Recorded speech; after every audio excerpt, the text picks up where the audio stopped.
Welcome to Art Bell, Somewhere in Time, tonight featuring Coast to Coast AM from December 6th, 1995. From the high desert in the great American Southwest. And oh, it's beautiful out there, a full starry night. A moon that less than 1 hour from now enters its complete full phase. That may tell you something about our show this morning, who knows? Stretching all the way from Tahiti and Hawaii to the U.S. Virgin Islands, south well into Central and South America, north to the pole. This is Coast to Coast AM. Good morning, everybody. I'm Art Bell, and it's great to be here. I have a message from Gordon Michael Scalia, and we will get to it in due time. And I sort of debated it, but I'm going to air it. It is a message he sent me earlier. He promised to keep in touch. There is news. President Clinton vetoed the plan for balancing budget in 7 years, making yet another government shutdown in mid-December or so. All the more likely said that he did it because of Medicare cuts, environmental changes, gutting the environmental laws, tax cut that the Republicans wanted, and all the rest of it. The president is saying that he will come up with his own way to balance the budget in 7 years. He will dip into other areas and save money hither and yon, and will submit that on the morrow. The president's approval rating, according to the Wall Street Journal and NBC, is now up higher than it's been at any time since last June. 51% of the American people approve of what the president is doing. This is now in the face of Bosnia as well, right? Now, this astounds me, and it bears a little bit of thought, how this president can be this popular. Now,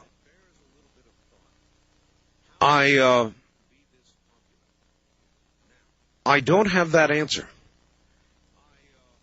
I read you a letter last night that President Clinton wrote back when he evaded the draft in Vietnam, during the Vietnam days.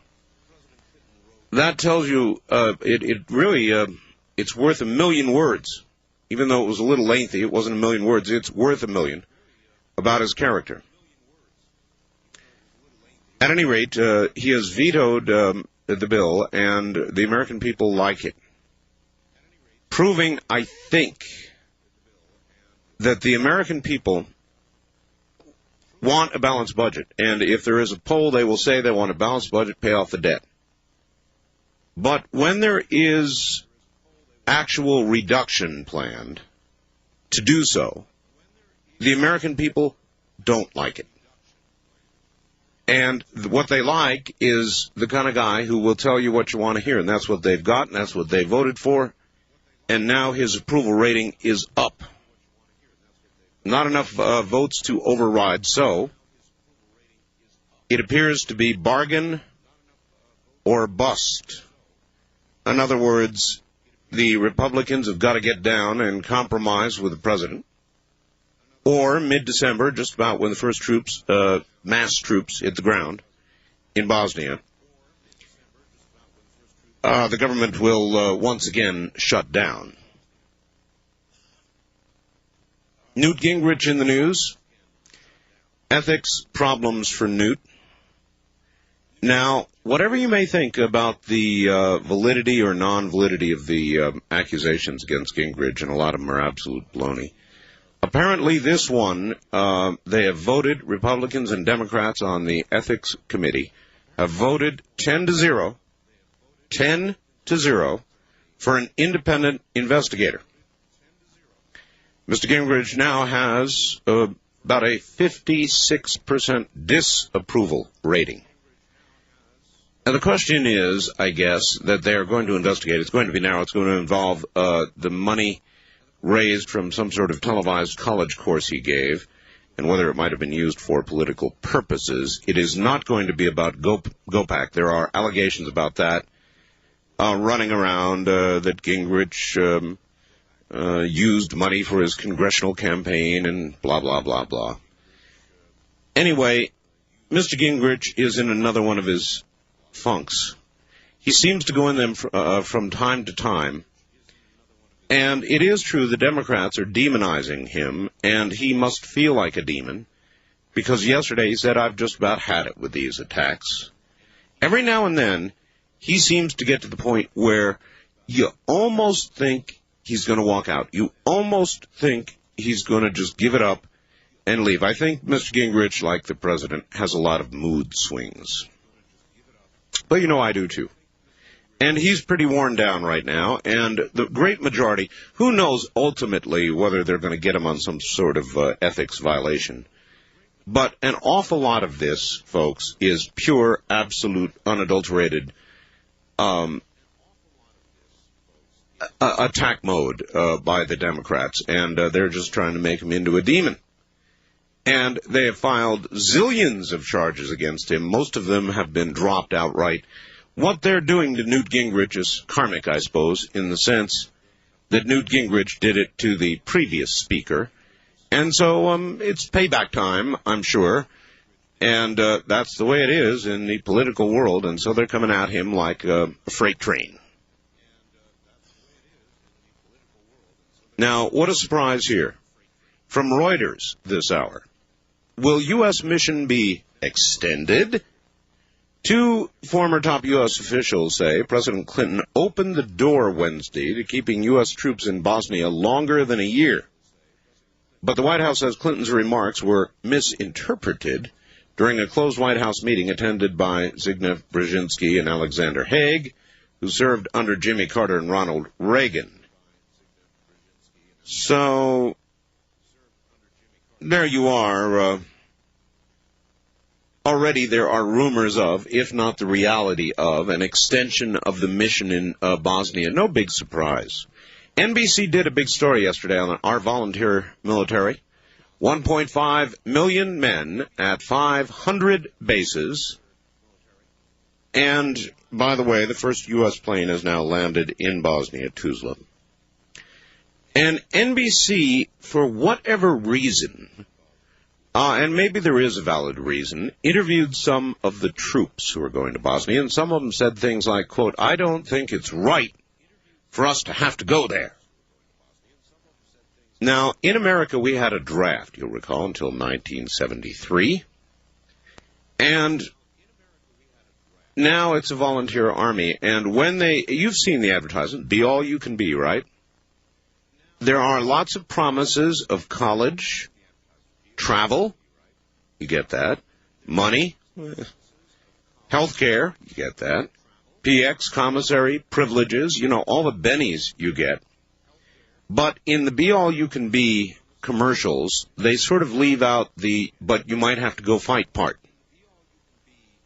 And NBC was interviewing a whole bunch of volunteer military guys who want the career opportunity, they want the training, they want to be able to go into the private sector after they get out of the military and be trained for a job and all the rest of that. But a lot of them don't want to have to go and fight. Now, General Schwarzkopf defended them, saying they are all very well trained. And he went on to say, something I brought up to you the other day, whether you agree or not with the decision that sent them, the troops there, Small Volunteer Army. Once they're there, you've got to support them. And I think that is certainly correct. You do support the troops. Can you criticize the policy and support the troops at the same time? Funny question, huh? It's the one that they asked constantly during Vietnam, when the conservatives criticized the Democrats, and the Democrats responded, well, don't you remember? Because I do. That's one good thing about age. You've got memory, and you can remember when similar things have happened before. And I remember very well the liberals who would come and say, well, I support the troops, but I don't support the war. And that has occurred during several wars. So it is always an argument you have when U.S. troops are dispatched to a foreign land. This sent to me on America Online, just simple, short, and sweet. Given our fearless president's past involvement with marijuana, is it not ironic that the mission to Bosnia is to be called Operation Joint Endeavor? It's the first time that I didn't know the name of the operation, Joint Endeavor. So now we have an endeavor. We don't have a war. We don't have, well, I'm not sure what, maybe we do have a war. I don't know what we have, but we're going to call it an endeavor, apparently. Dear Art, last night you talked about the media towers at Tuzla. And I have a feeling at least two of CNN's reporters will be the poor guy they always send out sloshing into the path of a hurricane, and the female reporter they had stuck in the middle of Beirut for years ducking incoming shells. A P.S. Happy full moon. I wonder what tonight's program will bring. Well, I can nearly predict it, Charlotte. Thank you. Yeah, I thought it was kind of strange what the media was doing in Bosnia. Near the Tuzla area where the troops are going to be coming in, the media are building these wooden platforms. They almost look like gallows or something, and that is where their cameras will go so they can catch the U.S. troops landing and whatever action might be going on. And, you know, it seems to me that they're going to make awfully tempting sniper targets up there on those platforms, and they might want to rethink that a place to be, or they're assuming it's going to be totally safe. Frankly, the better place to be when bullets are around is below ground level. That's why they have GIs dig trenches as opposed to putting up towers. AIDS. Interesting news, a possible breakthrough. Scientists claim they have found certain white blood cells that release a chemical that causes the AIDS virus to stop replicating. Now, the hope is, of course, that using these chemicals, either by producing them and injecting them, or producing something that causes your own body to produce more of them, scientists can stop AIDS. In fact, in the test tube, it has been stopped. But the scientists are absolutely amazed that for some reason, what works in the test tube does not work in the human body.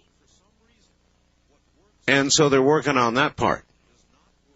Now, we have never cured a virus. We may cure this one, I don't know. There is some very interesting work being done. And I thought Wayne Green, by the way, had a lot of interesting things to say about that as well. But it is amazing that the virus in the human body continues to replicate no matter what they do. And yet they can kill it in the test tube. That's really, really weird. We'll be back.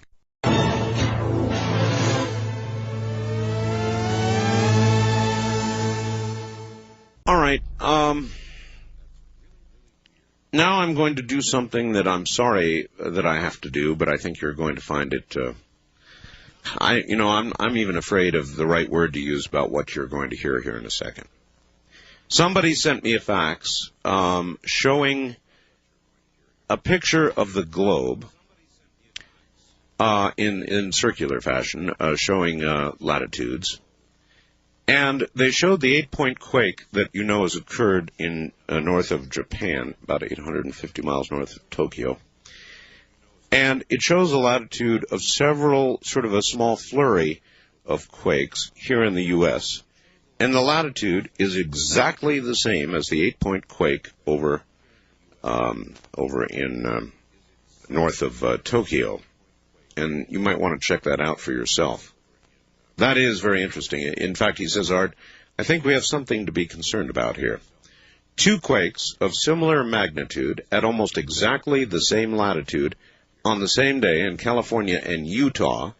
A 3rd quake the day before off of California at yet the same latitude and even stronger. Now we get to it. Earlier today, I got a fax from Gordon Michael Scallion, and I'm going to read it to you, and then it will become obvious what we are going to do.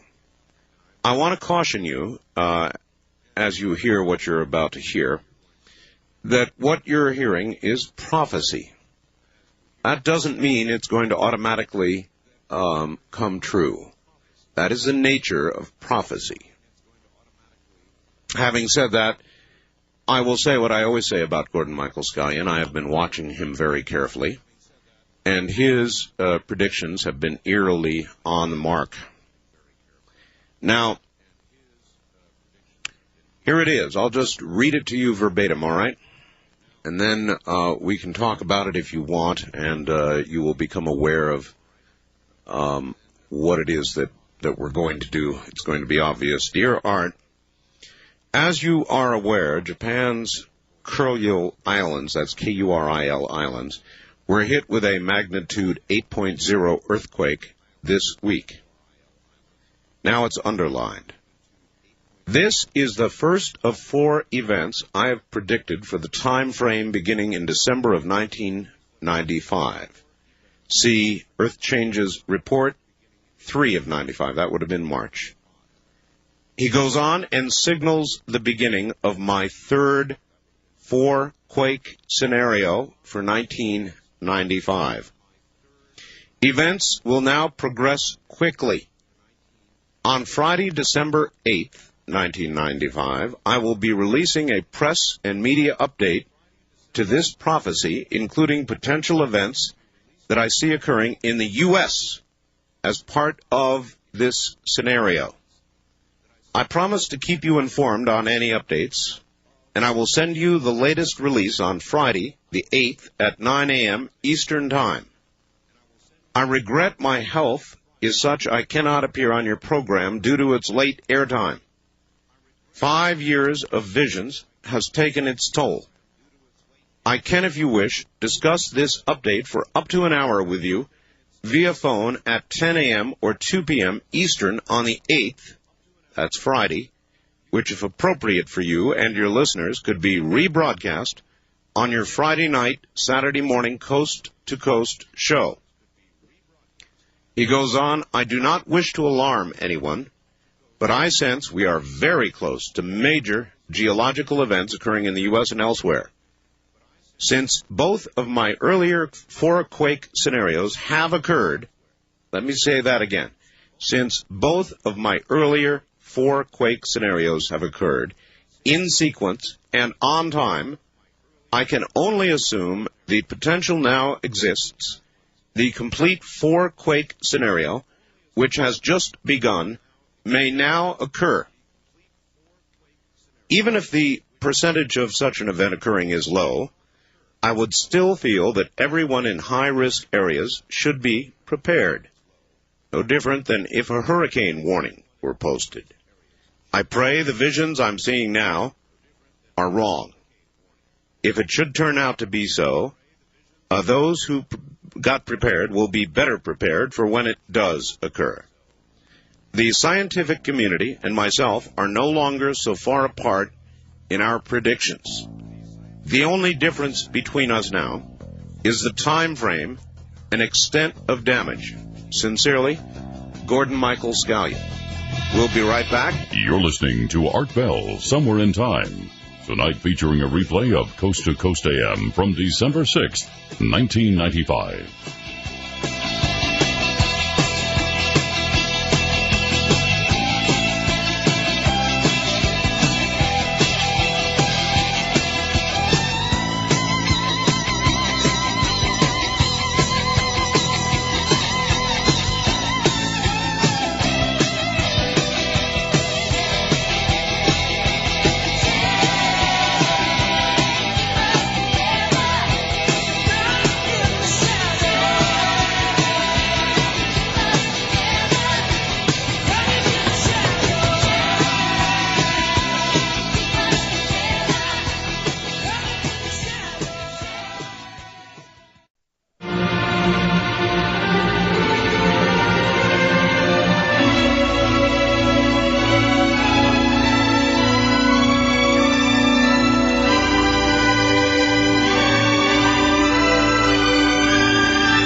Art Bell Somewhere in Time on Premier Radio Networks. Tonight, an encore presentation of Coast to Coast AM from December 6th, 1995. Top of the morning, everybody. 241 affiliates now, strong, across the nation. And if I could tell you all the secrets I knew in the cities we're going to soon, it'd blow your mind. It does mine. Well, there is a full moon up there. In about 25 minutes, it is officially full. So, this was just a great time to drop all this on you from Gordon Michael Scallion. I would be, of course, interested in your comments on it. Again, I say it is prophecy, and as such, you know, you've got to take it with a grain of salt. However, maybe we'll get into what I've had all day long to think about what he just told us in this fax, and those of you that have been following what he's had to say over the time I've been interviewing him, you know what this means. And I've done a lot of thinking about it personally all day long, and I have come to some of my own conclusions on a personal basis.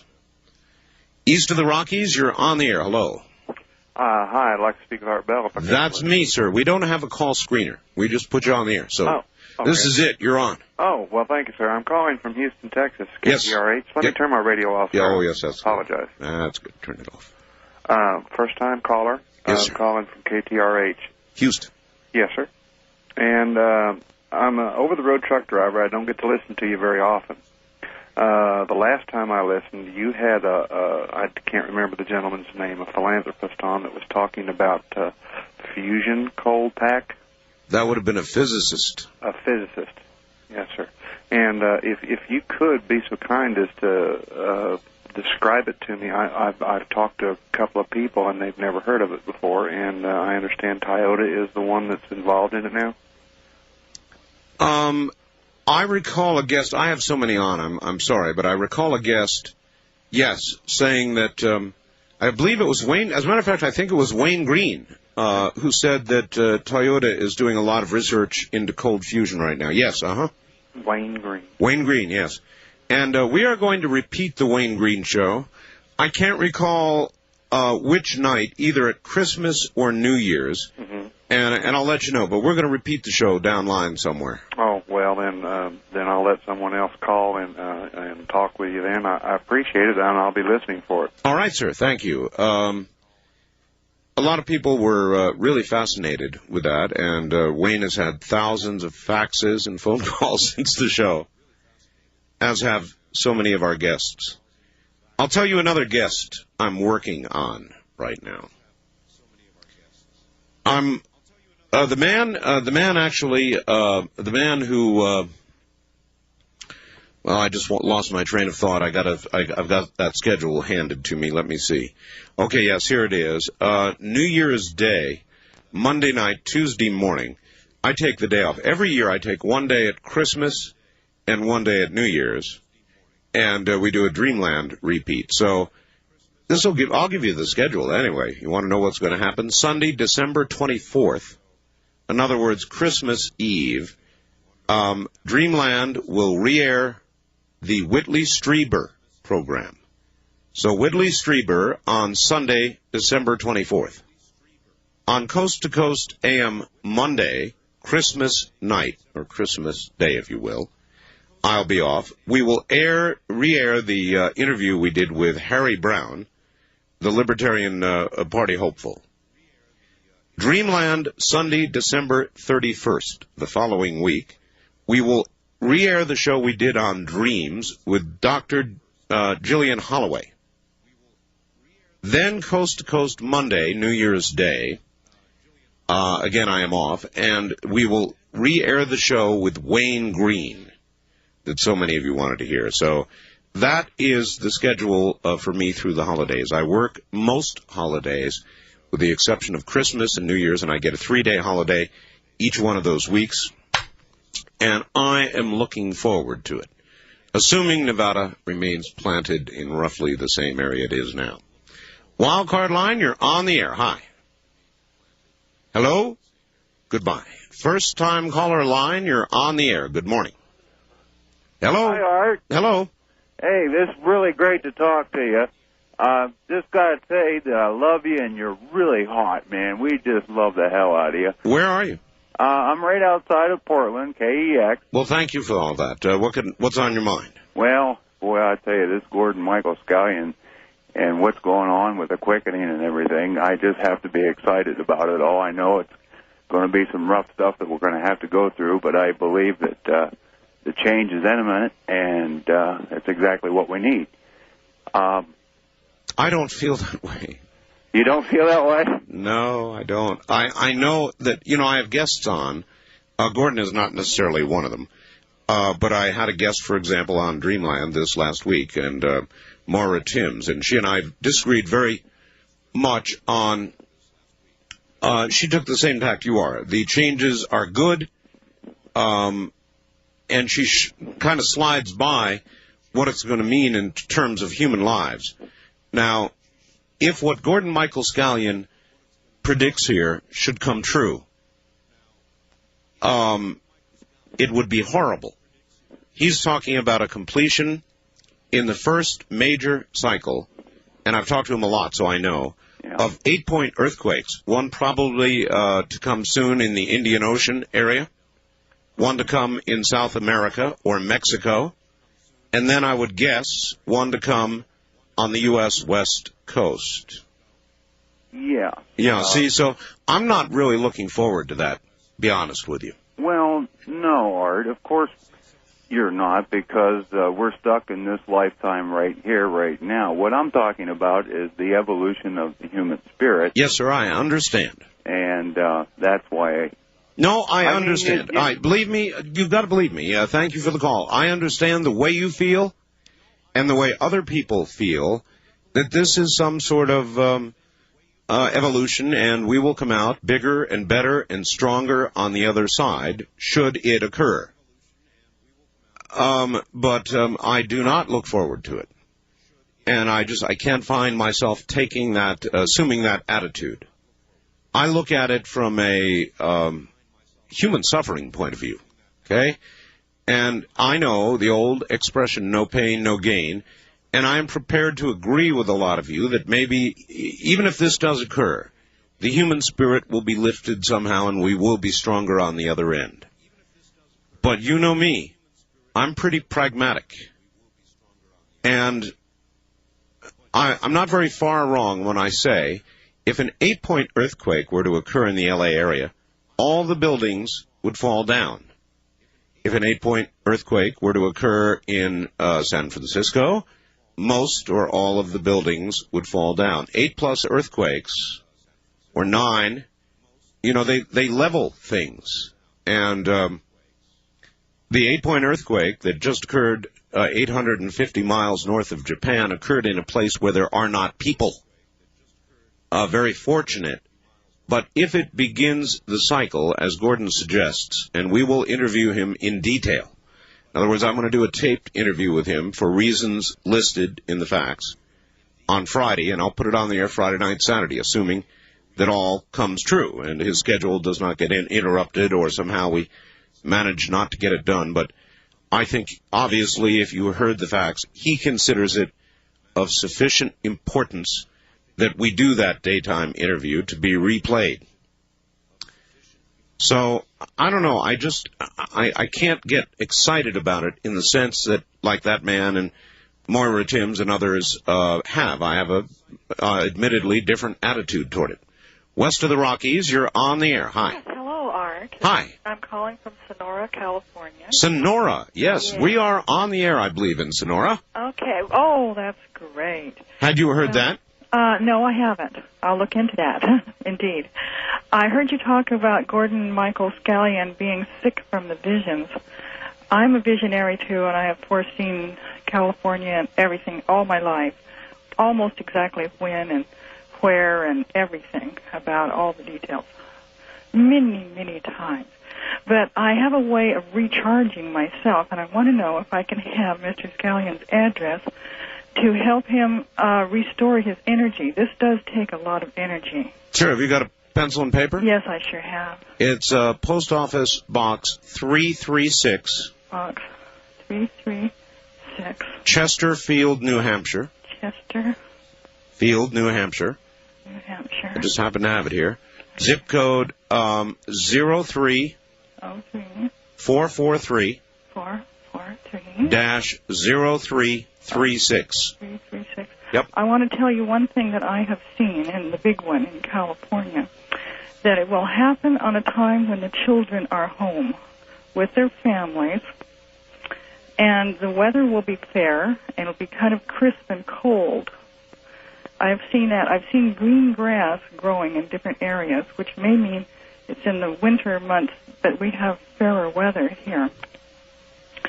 I have foreseen this so many times, and the visions I've seen are so horrendous that I don't even want to tell the general public too much because I don't want to frighten them, but many people will survive it, too.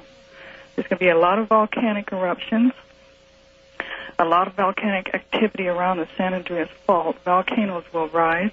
Well, these things are already occurring to some degree, ma'am. I'm going to have to run. Thank you very much. I have followed Mr. Scallion's predictions very carefully. With respect to Etna and Vesuvius, most specifically. You'll recall earlier in the year, those of you who listened earlier in the year, that he made very specific a prophecy regarding Vesuvius and Etna. And both of them are rumbling and smoking and getting ready to go, according to scientists. They've got voluntary evacuation called for below Vesuvius right now. Etna's been shaken like crazy. There has been activity, recent volcanic activity in the Caribbean that he predicted. And now this one is the big facts, as far as I'm concerned. He is obviously suggesting the large quake scenario is now underway. That's his belief. If I'm reading this correctly, and if you think I'm reading it incorrectly, you let me know. We'll do it again next hour. East of the Rockies, you're on the air. Good morning, Art. Hi. Tim in Denver. How are you doing this morning? Just fine, Tim. Great. I want to make two comments. First of all, the same morning that you watched Apollo 13, I also had rented it and watched it as soon as I got off work at 6 in the morning. And I wanted to go back to the point they made when everything was kind of breaking down, and one of the gentlemen says in NASA control how things were just falling apart. Things couldn't be any worse than that. And the other gentleman says, on the contrary, I think this will be not NASA's finest hour. Do you remember that part? Well, you got it a little wrong. He said, on the contrary, I don't think things are falling apart. I think it will be NASA's finest hour. Yeah, exactly. Anyway, that kind of hit me as I watched it as the possibly the way the quickening may turn out. I think you're going to be interested in Dreamland this coming Sunday. I've got Dr. Brian O'Leary, a former Apollo scientist astronaut, and though he did not go on a mission, he was slated to go on the Mars mission that we canceled. He was indeed a full astronaut, and I think you'll find it fascinating. Terrific. One other quick question. I've ordered your book, so if you answer in the book, don't tell me, because I don't want to know anything about it, and of course, I don't want anyone else to know if they haven't read it themselves. But have you ever felt personally led in any direction as far as the guests that you have on, yes, or topics you want to cover? Yes. When I say led, I mean like... Yes. Well, I don't know. All right, sir, thank you. Not necessarily led by the hand of God, if that's the way you were going, and I think you were. I am led by curiosity. I am led by intuition. And I am led by, I hope, a pragmatic journey toward facts. Now, not all facts, as I say in my intro to Dreamland, not all things are so easily put in a box. You know, you can't just put them in a box. They're not always scientifically verifiable, and they're certainly not always wrong. In the case of Gordon Michael Scallion, I have pursued him because of the many private conversations we've had, because I think he is 100% sincere. Now, he could also be wrong, okay? But I'm telling you he's sincere. I'm pretty good over the years, at talking to guests and judging people's credibility. It doesn't mean that I can be without error in that regard, but I guess I've said this before, and I'll say it again easily now. If there is such a thing as, and you saw Nightline the other night, didn't you? If there is such a thing as the real McCoy, from a psychic or intuitive point of view, Scallion's it. That's my absolute judgment. That doesn't mean I'm saying he's it. I'm saying if there is a real McCoy, he's the one.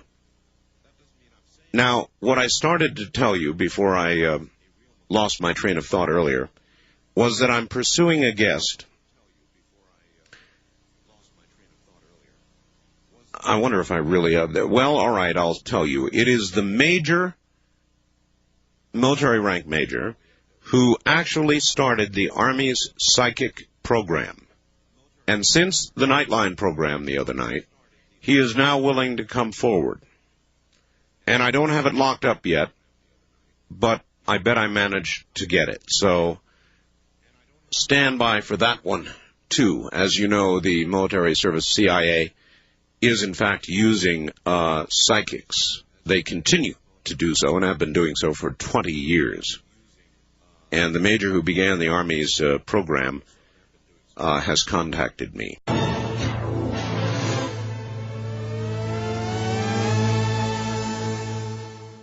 On the first-time caller line, you're on the air. Hello? Yeah, yes, sir. Is this the Art Bell Show? It is. Oh, great. I listen to you on 1480. Well, I'm on a lot of 1480s. KYOS? Oh, in Merced. Oh, yes, sir. Very good. Anyway, I just had a few comments to make. I was wondering, what do you think about the weather this year? Well, the people to ask would be in Alaska, and I asked them last night, and I got about 20 faxes after I went off the air saying something is radically wrong with the weather here. Yeah, it's cold, 20 degrees below, but they've got almost no snow on the ground. What do I think? I think the weather is kind of screwed up. Yeah. We had one of the biggest hurricane seasons in all of history, so there you are. I'll be darned. Yeah, the only reason I'm a farmer and I'm out in the weather a lot. Yes, sir? And here it is December 6th, and I haven't hardly needed a jacket. Well, it is even strange here. Normally, people think I'm in the arid desert, and I guess I am, but I have right in front of me an 11,900-foot mountains right outside my door, just about. And by September, there should be snow up there. There is no snow up there, and this is coming up on mid-December. So definitely something's going on, man. Yeah, I appreciate the call. The jet stream is out of kilter. No question about it. That's why the Alaskans are not getting their snow. It's why the people in the Northwest are facing flood conditions. Wildcard line, you're on the air. Hi. Hi, Art. How are you doing today? All right. Where are you? In Seattle. Yes, sir. This is Steve, the programmer up here. And I have a quickening report for you. Okay. This was very interesting. I didn't get burned, but I guess about $600,000 worth of people did. We had a company come up here, set up a little computer shop, and advertise the best prices in town, and turn around in about 6 weeks, I would guess is how long that they were in business, took all the deposits for the orders, and then split town, I guess, here a couple days ago. Sir, that's called crime. Yeah, but it used to be people would pull into a convenience store and rob it or something like that. Well, there's a lot of ways of taking people's money or taking people. And that's, that's just a scam. Yeah, but I don't know. I thought it was just incredible. Well, I'm sure it is incredible. Were you a victim? No, I escaped 2 weeks early. Oh, good for you. All right. Thank you very much for the call. I suppose in a small individual component kind of way, that would be a sign of the quickening, wouldn't it? You're listening to Art Bell Somewhere in Time on Premier Radio Networks. Tonight, an encore presentation of Coast to Coast AM from December 6th, 1995.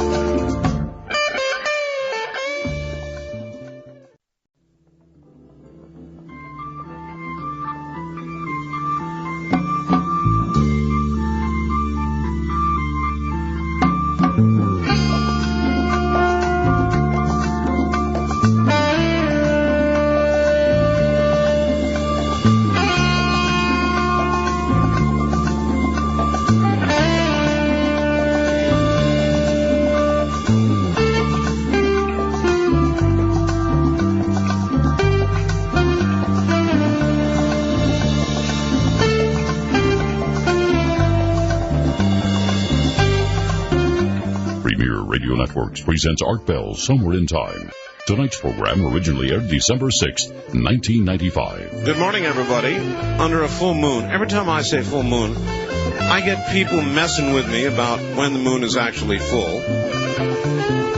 I mean, this is typical. Art, small correction, if I may, about your thinking on the rising of this night's full moon. This full moon actually started its rise at 4:51 p.m. It will set tomorrow morning at 6:08 a.m. I know you like to be accurate, hence the reason for this correction. This full moon is indeed the harbinger of more than you could guess. Your warning message at the start of this night's program will turn out to be more prophetic than you now might think. Despite the coming events, it is a great time to be alive, and it's signed Stephen, an attempt to escape identification as a Steve. Well, it didn't work. I try to keep I'll tell you what we're talking about now, and I'm going to reread this to you, and a lot of people in the Bay Area are just joining us. They're just going to really be thrilled to death to hear this. I got a fax from Gordon Michael Scallion earlier in the day today, and I'm simply going to read it verbatim. Listen very closely, okay? And I want to, the warning is this is prophecy, and it doesn't, there's no automatic, this is going to come true stuff, but it is from somebody that I give some weight to. Dear Art, as you are aware, Japan's Kuril Islands were hit with a magnitude 8 earthquake, 8.0, this week. This is the first of 4 events I have predicted for the time frame beginning December of 1995. See the ECR Earth Changes report done in March of 95, when he put it on paper. And he goes on, it signals the beginning of my third 4-quake scenario for 1995. Events will now progress quickly. On Friday, December 8th, 1995, I'm going to be releasing a press and media update to this prophecy, including potential events I see occurring in the U.S. as part of this scenario. I promise to keep you informed on the updates, and so I'm going to send you the latest release on Friday the 8th at 9 a.m. Eastern Time. I regret my health is such I cannot appear on your program due to its late airtime. 5 years of Visions has taken its toll. I can, if you wish, discuss this update for up to an hour with you via phone at 10 a.m. or 2 p.m. Eastern on the 8th. That would now be tomorrow, which, if appropriate for you and your listeners, could then be rebroadcast on your Friday night, Saturday morning program.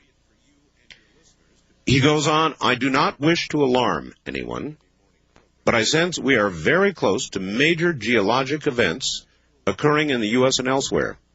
Since both of my, now listen to this carefully, please, since both of my earlier 4-quake scenarios have now occurred in sequence, and on time, I can only assume the potential now exists, the complete four-quake scenario will occur.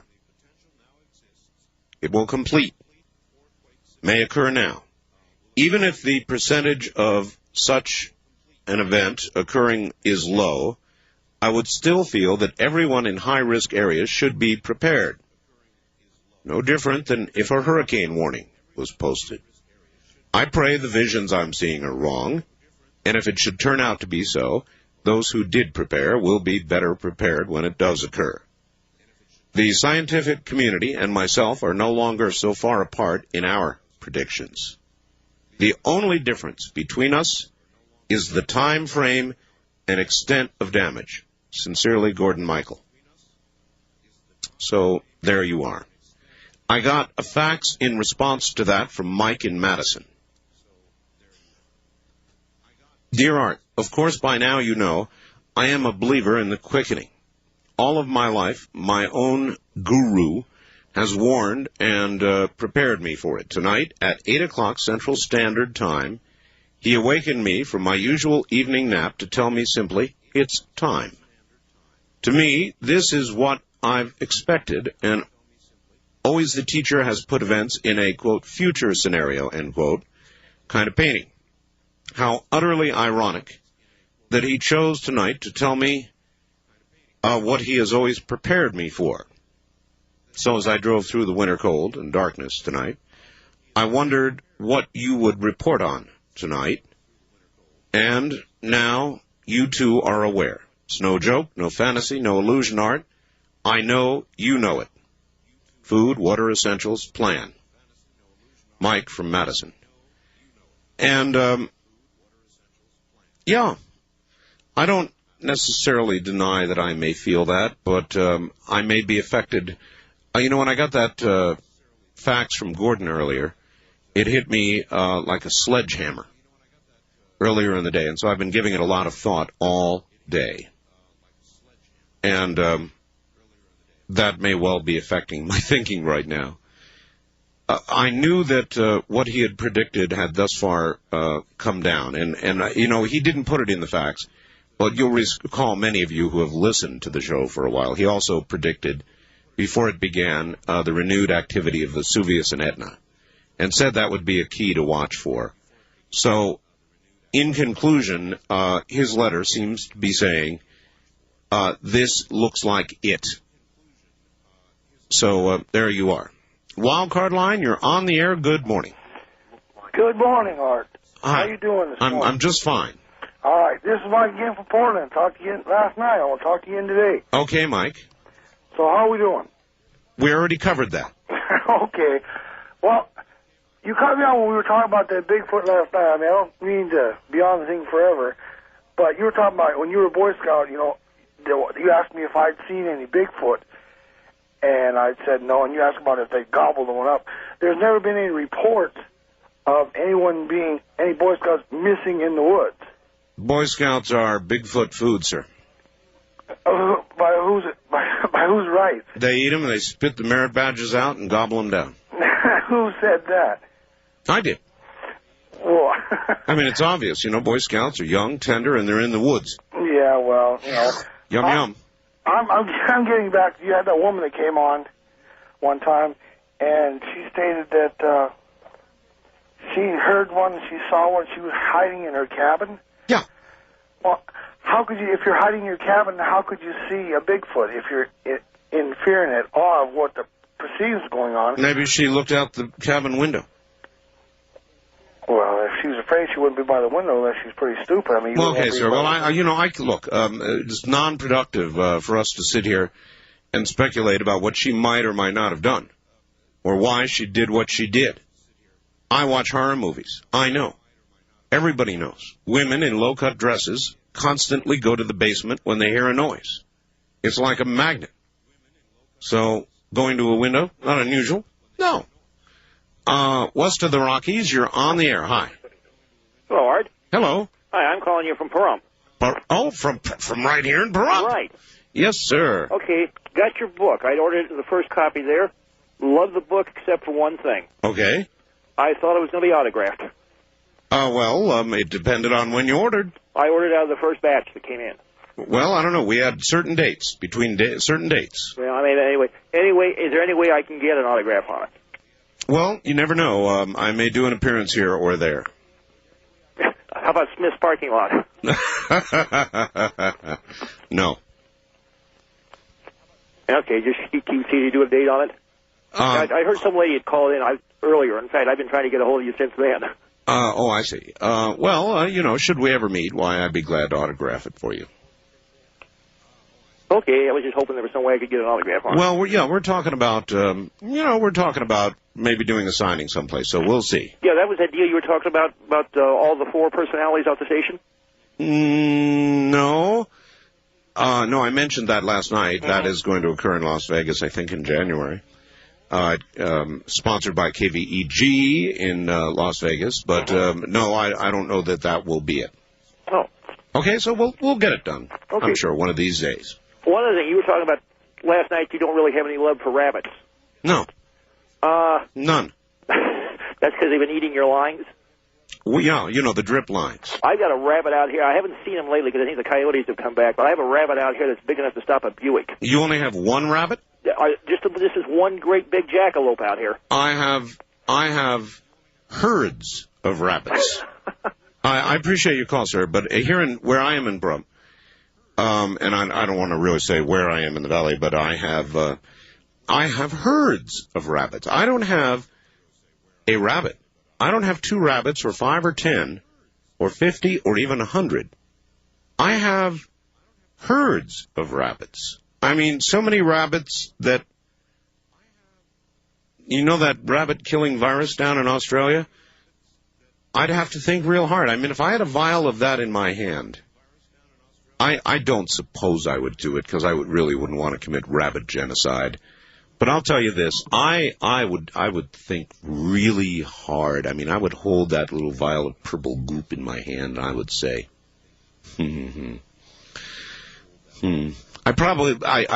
somebody sent me a fax, and I guess I agree. I wouldn't do it. I really wouldn't do it. But I would think about it. We'll be right back.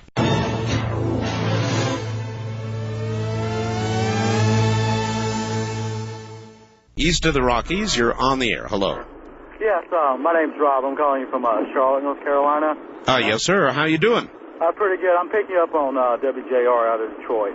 Boy, I'll tell you, that's a big signal. And I'm in my car on my cellular phone. So I can tell. I thought I'd throw that in. I was just calling about, there's a remark I heard you make last night about a guy called in was talking about Michael New.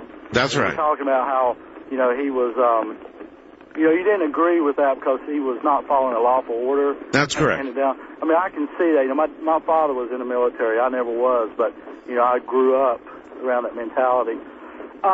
I can see where you're coming from there, but there's one thing I have to say about that. One other thing, sir. One other thing, sir. Michael New did not get drafted. He joined. Yeah, but see, also, I feel like that's irrelevant because it comes to a point that when I feel like our government goes too far, somebody has got to stand up and say no. Just like, I don't remember the lady's name, but the one black lady. But sir, you are confusing. You're confusing the way you say no. You don't do it as a member of the military service. You get out of the military service, you run for office, you call your congressman, you get the U.S. out of the treaty that you don't like. You don't join the military where you swear to obey lawful orders. Yeah, but you don't get the same people that put us in the mess we're in to get us out of it. The people that fired at the British soldiers in Lexington were breaking the law, but they got our country. They got the people, the colonists, out from under the king's rule. Look, if Michael New wants to do it the way he's doing it, that's fine. He can do it, and he will get exactly what you get when you disobey orders in the military, a court-martial, so he will get his day in court. Yeah, well, I didn't mean to call him and give you a hard time. I love your show. Well, I appreciate that. I just happened to go across it one night, and I listen. I get off work at 2 a.m. here Eastern Time, and that's when it comes on, and I love it. Look, if I didn't have people giving me a hard time, I wouldn't have a show. Well, that's right. Well, that's one thing I like about your show. No call screeners. There's some local shows here that have call screeners, and half the time they won't let me through. So.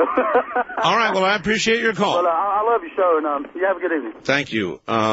I'm an ex-military person. I know what it means to follow lawful orders. And I do not agree with the UN. I do not agree with our participation. I don't want our men under command of anybody else. Thank you very much. They need to be under the command of American officers. I agree with that. But I am able in my head to separate that. The United States has made lawful treaties with member nations of the UN. They are lawful treaties. They are the law of the land. When Michael New said he would not adorn that on his uniform, which he was ordered to, he was breaking a portion of the UCMJ that says you will obey lawful orders. And by God, it was lawful. Now, if you don't think it's lawful, you're out here in the private sector. Baby, you have a chance to change it. You get on the phone to your congressman or your senator and tell us to get the hell out of those treaties, to vote to get us out of those treaties. The proper way is for you to do it, for whoever doesn't like it to do it, not for Michael New to do it. First-time caller line, you're on the air. Hi, is this Art Bell? Yes. I'm right here next door in Las Vegas. All right. KVEG? I have no idea what station it is. It's 840 on the dial. You better get used to it. 840 KVEG. Right on. Are you familiar with the forecasted map where most of the western United States is underwater and Phoenix is a major seaport? Yeah, I've seen it. Do you think that this Mr. Scallion's predictions and this geographical activity are a prelude to this event? Yeah. Yes. That's about all I needed to know. All right, sir. Have a good morning. In other words, if my recollection of the Scallion predictions is accurate, that is not what is about to occur right now. I believe, and this is supposition, this is Art Bell doing recollection of his interview with Mr. Scallion, all right? The 4-hour interview. And by the way, I recommend to you that you get the 4-hour interview we did with Gordon Michael Scallion on Coast. It is the most comprehensive, the longest interview, as far as I know, Gordon Michael Scallion has ever done, anywhere. Now, if my recollection is correct, should this particular cycle of 8-point earthquakes manifest itself, there would then be a period of time where there would be a lot of refugees from the West Coast. I'm recalling this now from the long interview. There would then be another cycle of quakes that would be real earth movers, if you will. And those are the ones that would reshape the map. Now, that is my general recollection of the general tone of the last large interview we did with Gordon Michael Scallion. I would appreciate any of you jogging your memories and backing me up or correcting me. Okay, Art, I'm an ex-Marine like your mom. I'm sick and tired of hearing how U.S. forces in Bosnia will not be placed in harm's way. If we're going to do this, let's do it with the attitude that they had in 1776. Remember, don't tread on me. This not going into harm's way sounds wimpy. Well, he's right about that. They certainly are going into harm's way. That's Dennis from Missoula. We'll be right back. You're listening to Art Bell, Somewhere in Time. Tonight featuring a replay of Coast to Coast AM from December 6th, 1995.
You're listening to Art Bell, Somewhere in Time.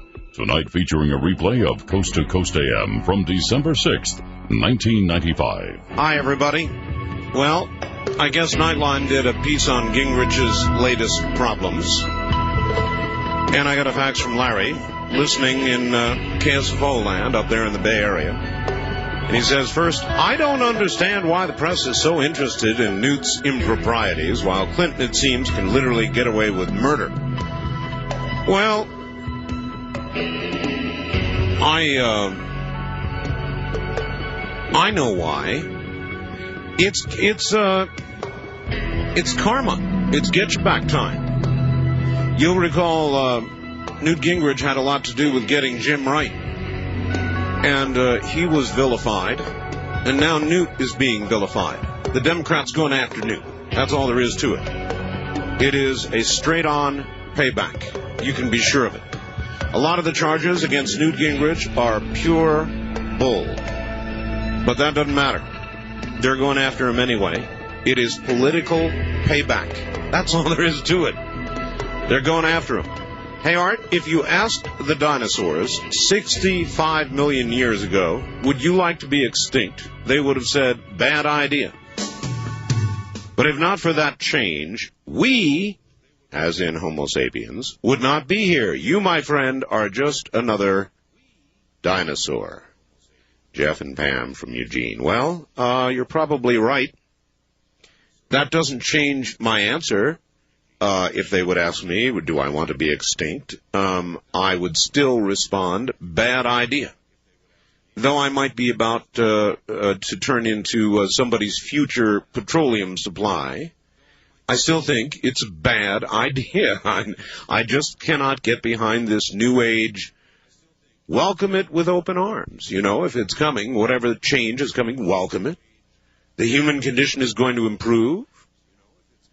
Sure, oh yeah, well, maybe millions will die, but through it all on the other end, we're going to come out stronger, or not at all.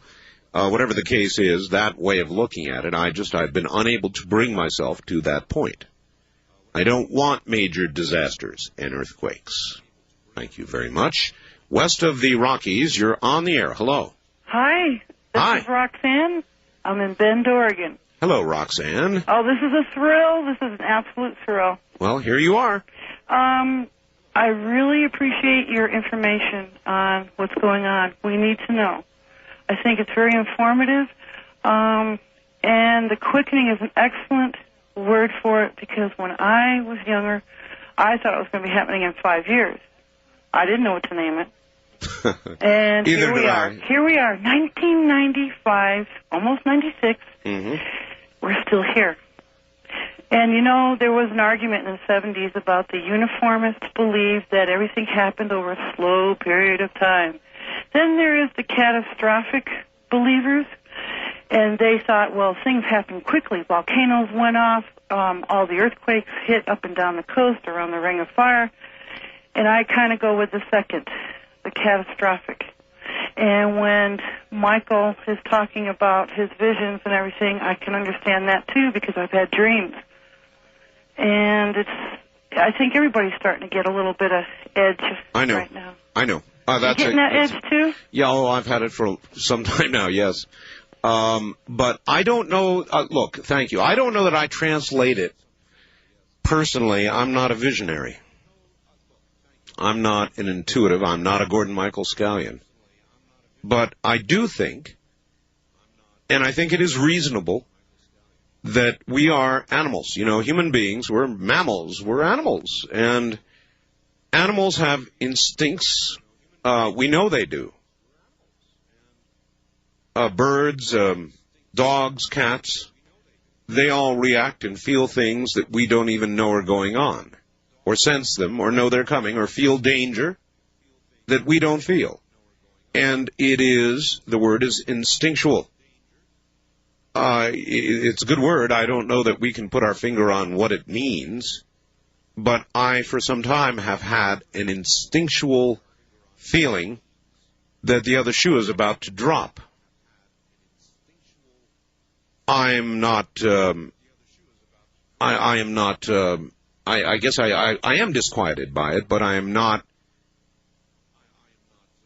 out of sorts with it. In other words, I don't dwell on it. It does not greatly affect my life because I can't put my hand up and stop an 8-point earthquake. If it is going to happen, it's going to happen whether I want it to or not. So I have a little bit of a sort of a dual attitude toward it. One is that I cannot stop it if it's going to occur. And the second is I will be pragmatic. I will watch very carefully. If this particular cycle should continue with 8-point earthquakes, obviously I will begin to take it more seriously by the moment. I will watch the Indian Ocean.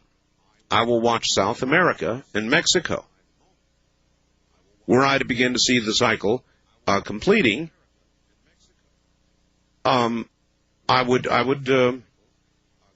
thought about it all day long today. And if there were several 8-pointers, I'm out of here. If it culminated with an 8-pointer somewhere on the West Coast, then that's it. I'm out of here. I'm not a dummy. You can do all the numbers crunching you want, but should this much of his prophecy come true, then I think it would be practical to imagine the rest of it would. Pragmatic. How do you feel about that? West of the Rockies, you're on the air. Hello. Hey, Art, how you doing? This is Joe from L.A. Hi, Joe. Hey, you know, you got to watch the quickening. You got to watch how many passports to Switzerland goes through. And then you'll know that it's the quickening. Really? Yeah. Because that's where, if I ever tend to get any money, I'm going to go to Switzerland and live out my life. Live out your life in Switzerland? Yeah, anyway, you know, because it's a nice country and it's neutral. Well, I'm not sure it's exempt. I haven't had a good look at the map. I don't know what the Swiss have to face, but... Yeah. Hey, anyway, what about Bosnia and Bosnia-Herzegovina? It's the Mujahideen and the Shiite Muslims over there. How come Bill Clinton's backing some terrorist organizations there? Well, the Mujahideen are supposed to be moving on out. Really? Yeah. Where'd you get that from? That's part of the peace agreement. And what about the Shiite Muslims that are there? Are they going to calm down? Muslims are they going to calm down? How do I know? No, they're not. Is the killing going to stop there? No, it's not. Yeah.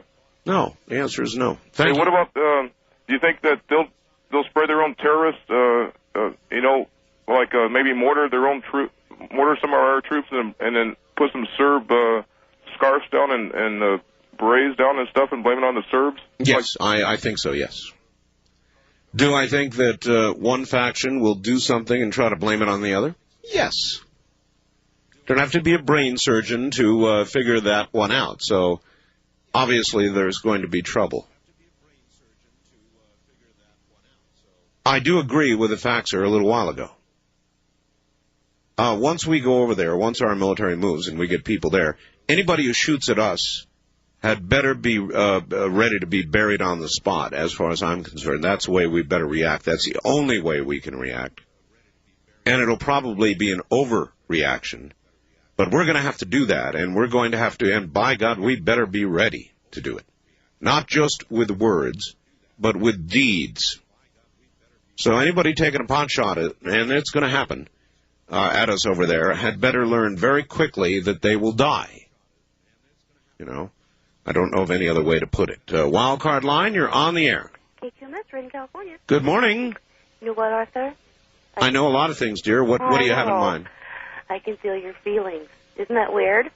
I beg your pardon? I said I can feel what you're feeling. Over the radio. Well, it's really weird. No, it isn't. Yes, it is. No, it isn't. I intend for you to be able to feel what I'm feeling. You do? Sure. You mean like you send out psychic messages on purpose just so I will feel your feelings? No, I say things in a specific tone and a way to convey my feelings. It's part of what I do. This is different. Not really. Well, yeah, it is. This is why, I subscribe to 2 different electronics magazines and I don't know what they're saying. For no reason, or I'm hit with the overwhelming desire to, solder things.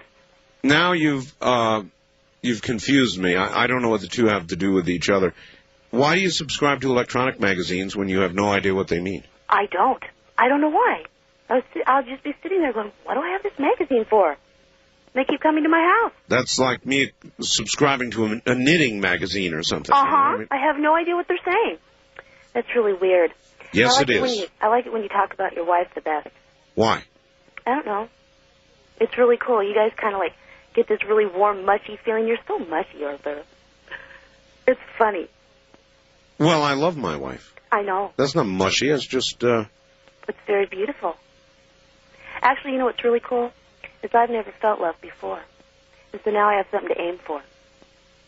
That is something to aim for. In fact, it's the best reason to hang around, be alive. I think so, too. All right, thanks, dear. Without love, why all of this would not be tolerable, would it? Without love, there would not be a great reason to exist, save for existing and moving through your actions on a daily basis. No, love is a very important component in life, huh? Wildcard line, you're on the air. Yes, Art, I disagree with you on this thing about this serviceman who's refused to wear any UN decorations and things. Based on what? Well, I listened to his defense attorney, all right. He was being interviewed on a local show, and he brought out and he read chapter and verse of the Universal Code of Military Justice. It said you won't wear anything on your uniform that has not been approved by Congress, and that was or as a uniform, and that was Sir. Yes, sir. When Congress approves a treaty, it becomes the supreme law of the land. Yes, sir. You and I both know that treaties, all right, right now it's the president's word. And the president's word, in order to become a treaty, has to be done with advice and consent and approval of 2/3 of the U.S. Senate. And I think you're well aware of that. That is a treaty, yes. And we have nothing in the NATO treaty which obligates us to go into something like this. And what's worse for us... Now, wait a minute. Now you're talking about Bosnia. Yes, but essentially NATO's going in there. France is coming out. It's not NATO, all right. Okay, Great Britain and Germany and the United States are very much NATO, and and as you're well aware also, I think what Schwarzkopf says is true, that the United States is rapidly becoming overextended. We have... That's a different... No, sir. All right, thank you. Look, that's a different argument. You're drifting all over the place there. It's a different argument. What I said is that Michael New had a lawful order, and he disobeyed it, and he's in the military. And if you want to change that, then change the treaties that make it a lawful order. You don't do that inside the military as a ground pounder. You understand? This is what I just, somehow I can't get through to people.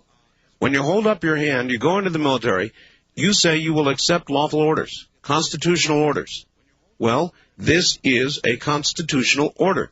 When you disobey it, you get court-martialed. That's how it works in the military under the UCMJ. West of the Rockies, you're on the air.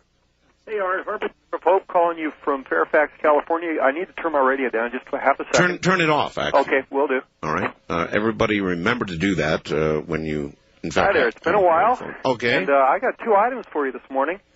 The first is it true with Newt's reform of Medicare that, I'm a 33-year-old of moderate income, and I understand under his plan, I would be liable if my parent ever became indigent in a nursing home. No, I had not heard that. Yeah, well, I had heard it's up to $38,000 a year, and I don't know if that's true. I'm putting that question out to your audience because it really scares me. Okay, no, I was not aware of that at all. Yeah. The other thing, on French nuclear testing, there is an 800 number that I'd like to give you off the air that you can call. And I can't take numbers off the air. If you can fax it to me, fine, but I'm the only one here, so when I leave you, I go to another call. Oh, well, I'll fax it to you then. It's a number that you can call to sign an electronic petition and learn what French products to boycott. And it's essentially trying to shut down France and all the products made there. So because of the nuclear testing. I'm sorry? Because of the nuclear testing. Exactly. Get them to stop by turning the economic screws. No. Yeah. That's probably a good idea, sir. Thank you very much. And my fax number is area code 702-727-8499. 702-727-8499. And I am all for getting the French to stop that idiotic testing out in the Pacific. And that doesn't make me a tree hugger. Again, I'm very pragmatic about it, and I think nuclear detonations are a bad idea. We know by now they work. There should be some sort of universal test ban treaty. It should stop. I do agree with that, by the way. Wildcard line, you're on the air. Hi, I heard something in the news a couple months ago that had to do with a military order about a fellow who refused to fly with women because it was against his religion, and for that reason they let him go. They didn't charge him or anything. Do you know anything about that? He wouldn't fly with women. Yeah, it was, I don't know if it was Air Force or if it was Navy flight, but it was on the news, the regular Well, news. I certainly would not consider that to be a legitimate or lawful reason to refuse an order, so that person, too, probably should have been court-martialed. Yeah, from the news report, it sounded like they just said no. Well, maybe they had him go see a doctor who said that he was in some way disturbed and he got a discharge other than that through a court-martial. You follow me? Okay, one other thing about who knows? Richard Hoagland and Scallion. You had Richard Hoagland on, and at one point you were talking about Scallion with him, and Richard Hoagland was saying that Scallion gets his information from somewhere else. Now, what did he mean by that? I don't know. You'd have to ask Richard. Oh, okay. I don't know. But anyway, it's great. You have all these people on, and Moira, too. She was great. And you're having Brian O'Leary on. That's really cool. I have him on video. Coming up this Sunday, yes. Thank you very much. He is a former astronaut, though he did not make it into space. He was scheduled to go on the Mars mission, the one we canceled. We'll be right back.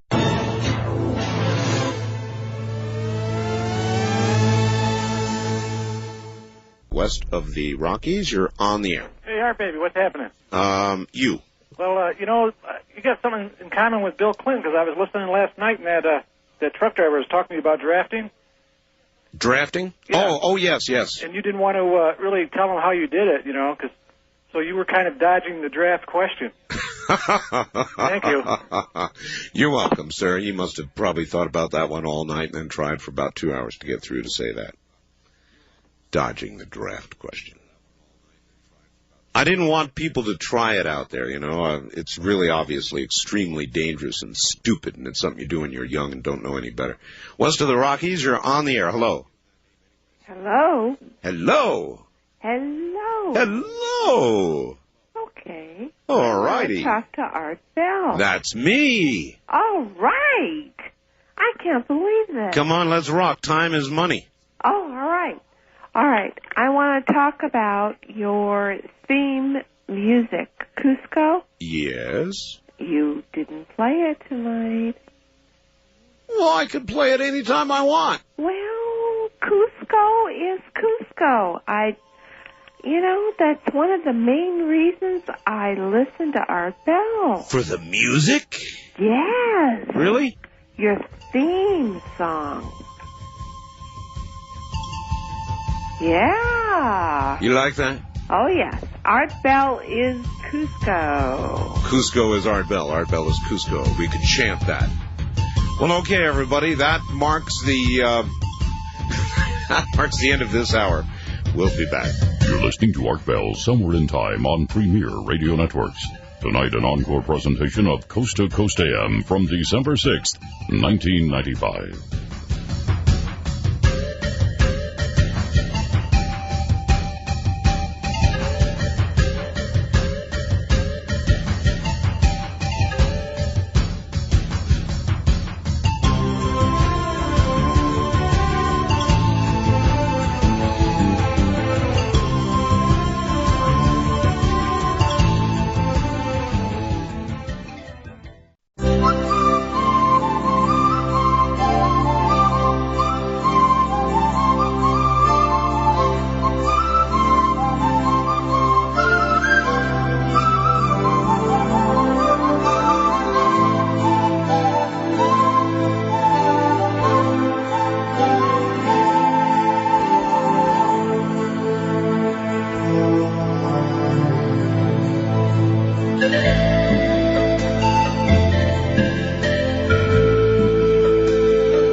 listening to Art Bell Somewhere in Time on Premier Radio Networks. Tonight, an encore presentation of Coast to Coast AM from December 6th, 1995. Live talk radio in the nighttime because this radio station cares enough to have it on for you. While the competition repeats, regurgitates, recycles relentlessly, again and again and again. I'm Art Bell. Good to be with you. The president has vetoed the Republicans' budget, says he'll come up with his own. Cut in different places, still do it in 7 years. We'll see. Be interesting to see. That should be, he says, submitted today. Sent all the way down to the Lyndon Baines Johnson Memorial Library to get the pen, the very pen used by Lyndon to do the veto. Then when he pulled it out, by the way, it wouldn't write. Couldn't get any ink to come out of it. And I'll leave that there. They're going after Newt Gingrich. 10-0 vote in the Ethics Committee to go after Gingrich. It'll be a narrow inquiry, special counsel type deal. The Democrats are going after Gingrich big time, vilifying him. His approval rating down, disapproval rating way up. It is payback time. Jim Wright was the one pretty much done in by Newt Gingrich. And this is political payback, there's no doubt about it. Newt's not taking it real well. He said yesterday he's just about had it. Newt has come to that point before, and almost sounding like he's going to quit, walk away. But he didn't do it, and my guess is he will not this time. First time I actually thought he might. He was really discouraged. The big news, such as it is, I'm sorry to say, comes from Gordon Michael Scallion. And there are a lot of radio stations joining at this hour, so I am going to read to you exactly what Gordon sent me earlier today. Okay? Dear Art, as you are aware, Japan's Kuril Islands were hit with a magnitude 8.0 earthquake this week. This is the first of 4 events I have predicted for the time frame beginning in December of 1995. See Earth Changes report published in March of 95. It signals the beginning of my third 4-quake scenario for 1995. Events will now progress quickly. On Friday, December 8th, I will be releasing a press and media update to this prophecy, including potential events I see occurring in the U.S. as part of this scenario. I promise to keep you informed on any updates, and I will send you the latest release on Friday the 8th at 9 a.m. Eastern Time. He goes on, I regret my health is such I cannot appear on your program due to its late airtime. 5 years of visions has taken its toll. I can, if you wish, discuss this update with you for up to an hour via phone at 10 a.m. or 2 p.m. Eastern on the 8th, which is Friday, and I have taken him up on the 2 p.m. Eastern time, 11 o'clock here. So I will record that, should it occur, and play it back Friday night, Saturday morning, which he suggests I could do. He goes on, I do not wish to alarm anyone, but I now sense we're very close to major geologic events occurring in the U.S. and elsewhere.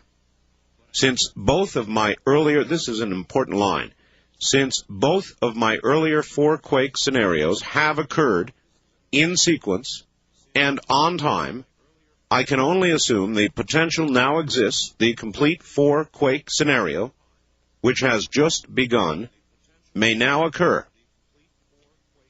Even if the percentage of such an event occurring is low, I would still feel that everyone in high-risk areas ought to be prepared, no differently than should a hurricane warning be posted. I pray the visions I'm seeing are wrong, and if it should turn out to be so, those who prepared will be better prepared for when it does occur. The scientific community and myself are no longer so far apart in our predictions. The only difference between us is the time frame and extent of damage. Sincerely, Gordon Michael. So there you've got it. I've been the lucky guy who's been chewing on this fax all day long, trying to decide what to do with it. Now, it's only prophecy. It doesn't mean it's going to come true. However, I've been watching and monitoring very carefully the prophecy of Gordon Michael Scallion. And I must tell you, it has been terribly accurate in that time I have been watching. And I could name the Caribbean volcanic action. I could name Mount Vesuvius and Etna. I could name the cycles of quakes he has predicted accurately thus far. He predicted the final cycle would begin, should it occur, in December of 95. He predicted all this back in March. It's documented. Now, your attitude about prophecy is your attitude, and you may consider it pure bunk. I'm not sitting here saying it's going to happen, but I do not consider it pure bunk. Okay?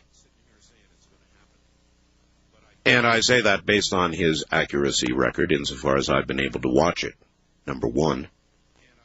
Number two, I have a pretty good sense of people.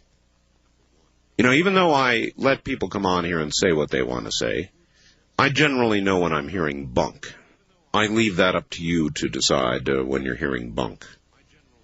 In my private conversations with Gordon Michael, as well as my public ones, there's not a lot of difference, frankly. He is as passionate and devoted and believing in what he says privately as he is publicly. So it is all up to you, and you can dismiss it, but I will do this on Friday, and I will play it back Friday night, Saturday morning for you, and we will ask the appropriate questions. Several other faxes. Art Susie here, Orange County, Southern California. I'm the gal I said I feel like a long-tailed cat in a room full of rocking chairs. Couldn't get more nervous than that. Well, I've not been able to listen to you since early last week, but for 3 days I've been having those headaches and that feeling. Told my husband 2 days ago, I'm going to the store, I'm going to stock up on cases of canned goods and get more water. Something is going to happen. Can only presume that all of us who have had those feelings are in tune, so to speak. Will you do an interview with Scallion and upload it to us Friday night? Thank you. Yes, assuming it comes off, I certainly will. This from Fairbanks, Alaska. Bob, Linda, and Alex sent it. Art, the last few days in Fairbanks have been rather cold, ranging from lows of minus 60 degrees Fahrenheit in the low-lying areas to highs in the minus 30 degree Fahrenheit area. Too cold, in fact, to turn the satellite dish to listen to the first 2 hours of Coast live. Tonight, it's up to 23 below. The temperatures are not unusual, but the shallow snowpack definitely is. If we don't get a lot more snow, the frost, according to the experts, could reach 12 feet into the ground, and that will raise hell with the water lines and septic systems. You've got to remember, snow acts as a blanket. As to the latest Clinton approval poll, and it is 51% now, don't you think the question asked when something like this, do you want to see peace in Bosnia? Yeah.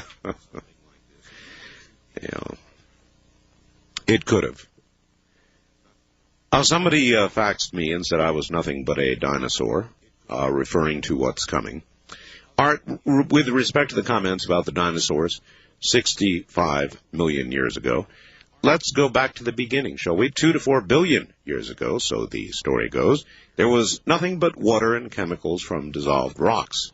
Did the rocks care? How do you get personality from rocks? In other words, then, it don't matter. You might just as well accept the pointlessness of life. I'm glad I have more than this, Bob W. The pointlessness of life. I don't feel that. at all. How many of you feel that way, that life is really quite a pointless thing? It is not. There are many validations and reasons for life, and one is consciousness, and one is love, and there are many, many things you could cite as reasons for living, for life. This is interesting. Jim in Custer, Washington, Jim and Don say, "Hey, Art, my reliable sources, plural, say that Texas just declared their sovereignty." Well, I wonder what he means by that. They passed a 10th Amendment provision, or they're leaving the Union, or what exactly, Jim and Don, do you mean? I hadn't heard about that. First-time caller line, you're on the air. Yes, good morning, Art. Good morning. I've listened to you for a couple of years, and I have two questions to ask you. I'm genuinely amazed that every time you tie into President Clinton's, one of his harebrained policies, that shortly thereafter Doc Democrat gets a hold of you. Could it be that Doc Democrat is actually Slick Willie in disguise, and does he have a private phone line to you? No. He doesn't. Nobody has a private phone line to me. Well, actually, that's untrue. There is one hotline here, but I use that to talk to the network, and it cannot be put on the air. Okay, I have 5. No, you want to know? I'm telling you, so everybody knows. I have 5 airlines. Not airlines. Lines I can put on the air. 1, 2, 3, 4, 5. All those numbers are public. Yes, sir, I understand. Are you a first-time caller? Yes, I am. Okay, that's Ron from Reno. That's the line you're on. Okay. All right. Thank you very much, Art, and I enjoy your show very much. Oh, thank you. What Doc does is, and he's told me, he goes to a line of phone booths, and he just keeps dialing, quarter after quarter after quarter. He keeps dialing on many phones until he gets through. All of my lines, every single one of them, is an airline. In other words, it can only go on the air. The numbers I give out are the only lines I've got. I've got no secret line, and I don't want one. These are all public lines, period. West of the Rockies, you're on the air. Hi. Yeah, Art? Yeah, sir. Turn your radio off, please. Okay. Yeah, let's talk about Bosnia. Yes. Yeah, I think Bill Clinton should pull us out right away. Well, we're hardly even in there yet. Well, we're heading there. We shouldn't even go. Well, it's a little late for that. I mean, they're already arriving. Well, hope there's nothing like Vietnam or like they think it's going to be Kuwait. Our boys over there is what they're thinking. They think they're coming out of the holes with white flags. It's not going to happen. No, it's not. We're walking into an entirely different situation in Bosnia. It's going to be cold. There's dense cover. It's mountainous. And it's not going to be good duty. It's not going to be easy duty. It's going to be rough. It's going to be cold. It's going to be miserable. It's going to be hard to tell who your enemy is. And there's likely going to be terrorism. And there are 6 million mines buried in the ground. No. It's not going to be good at all.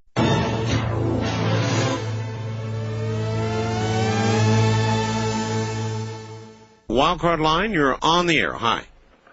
This is Charlie, liberal in California. Of course. First of all, 2 points, quickly last. Let me say first of all that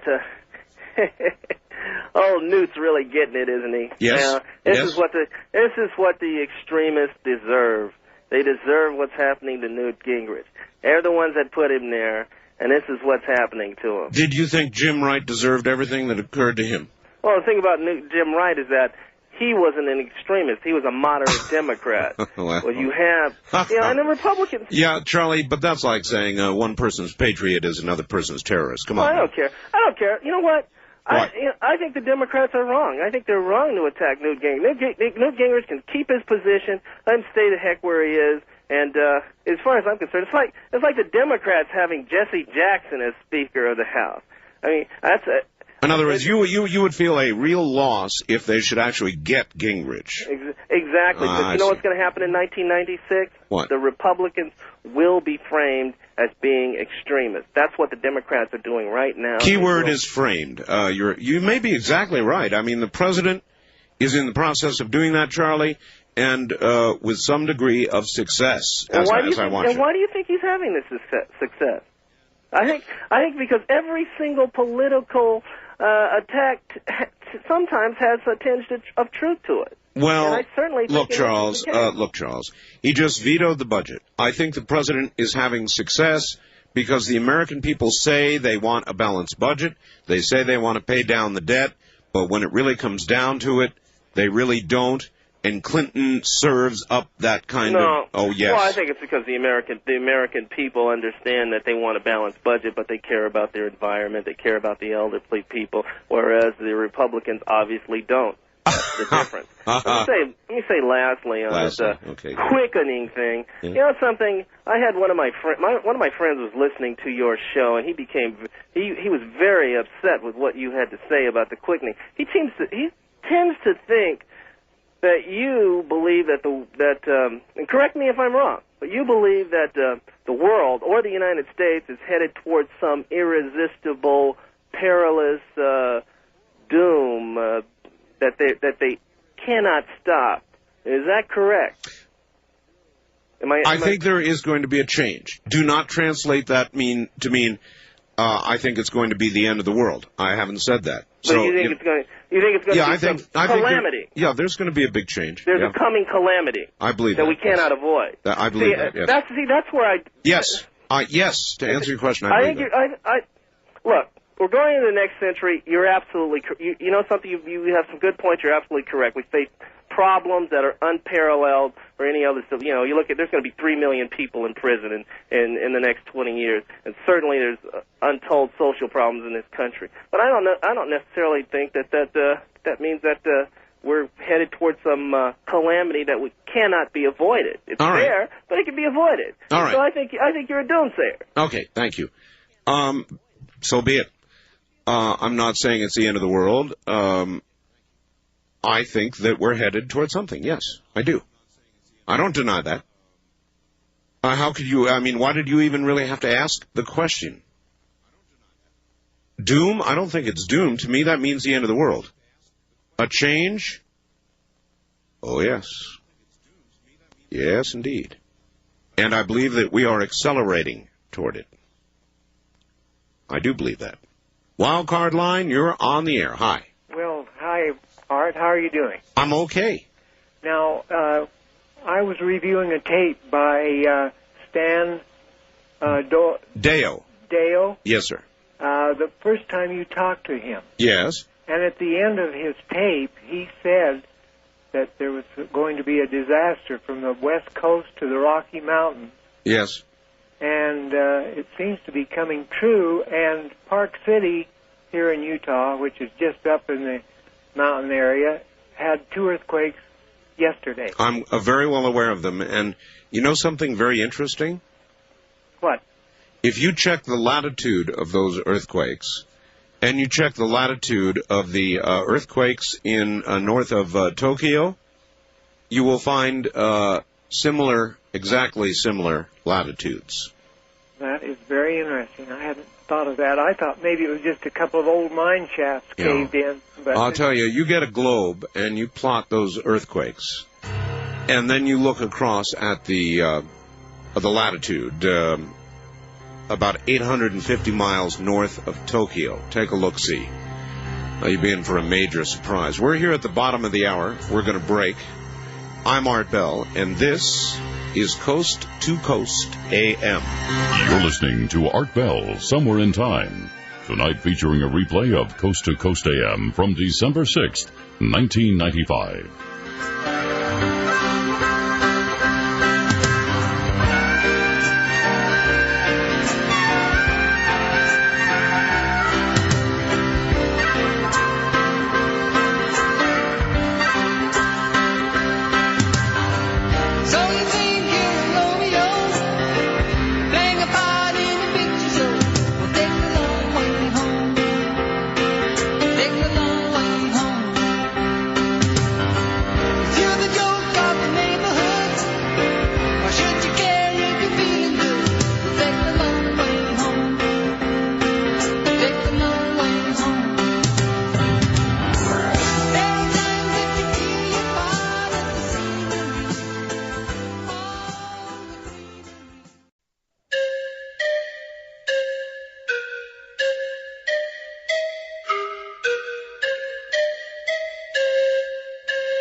Radio Networks presents Art Bell Somewhere in Time.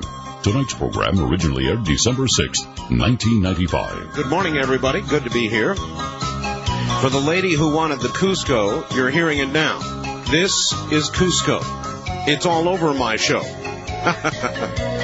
And this is from Puramac. Puramac 1, as a matter of fact. And yes, the lady was right. That is me. I fell in love with that music. Absolutely fell in love with it. It's wonderful. Back to the phones again. Wildcard line, you're on the air. Good morning. Hello? Hello. Yes, I have a question. It's like, I saw something on one of my email things on that there was an earthquake in Timor somewhere around December 5, and they have one saying that like a 6.4 earthquake or whatever, and that was Timor is in the Indonesia, Malaysia area. You are correct. There was a 6.4 in Indonesia. That would not... Yeah, but is that the only one that there was, or was there another one? Well, there was no, there was not another one with it so far. In terms of the 8 quake, the large quake scenario, only the one north of Tokyo has thus far occurred. When did that one occur? Because all I heard right at the very beginning of December. I'm sorry, I don't. Somewhere here, I'm sure I've got the data, but that's okay. It was like the 2nd or something. I was surprised at getting it. I just dialed. I see. Pamela. I'm listening to you on Kogo, even though I get you on KABC also. Okay, well, I'm glad you've got us. Thank you very much. Thank you. Hi, Art. From the night shift at Rome and Haas, Texas, Inc., chemical plant in Houston, Texas, we listen every night on 740 KTRH. Your nightly discussion and topics set the tone for our nightly discussion as we pass the time here at work. Well, I wonder what they're talking about this morning. Love Dreamland, he says. Don't forget, we've got a former astronaut coming on this weekend. Even though he did not fly, he was due to go on the Mars mission, manned Mars mission that we now only dream about. He would have been in, those of you that saw Apollo 13 know, and he would have heard a lot of astronaut talk. And you can be sure this coming Sunday on Dreamland, we will ask him about it. You can be sure. West of the Rockies, you're on the air. Hi. Dr. Democrat. Well. The night is now complete. Hey, if the Republicans were smart, they would ask Newt Gingrich to resign. I'm serious, because you know it and I know it. He's going to bring the Republican Party down next year, district by district. I don't know that at all. You may know it. You may think you know it. They found him guilty on 3 charges already. That's enough, as you know, Art. Oh, well, wait a minute. No. Nobody found him guilty on anything. Yes, they did. The committee. They found him 3 charges. No. No, the ethics committee is investigating, Doc. No, Art. I beg to pardon with you. Well, you beg all you want. They found him guilty. No. They found him guilty for soliciting on the floor for self-interest, self-gain. Read the papers tomorrow. I'm right. They found him guilty.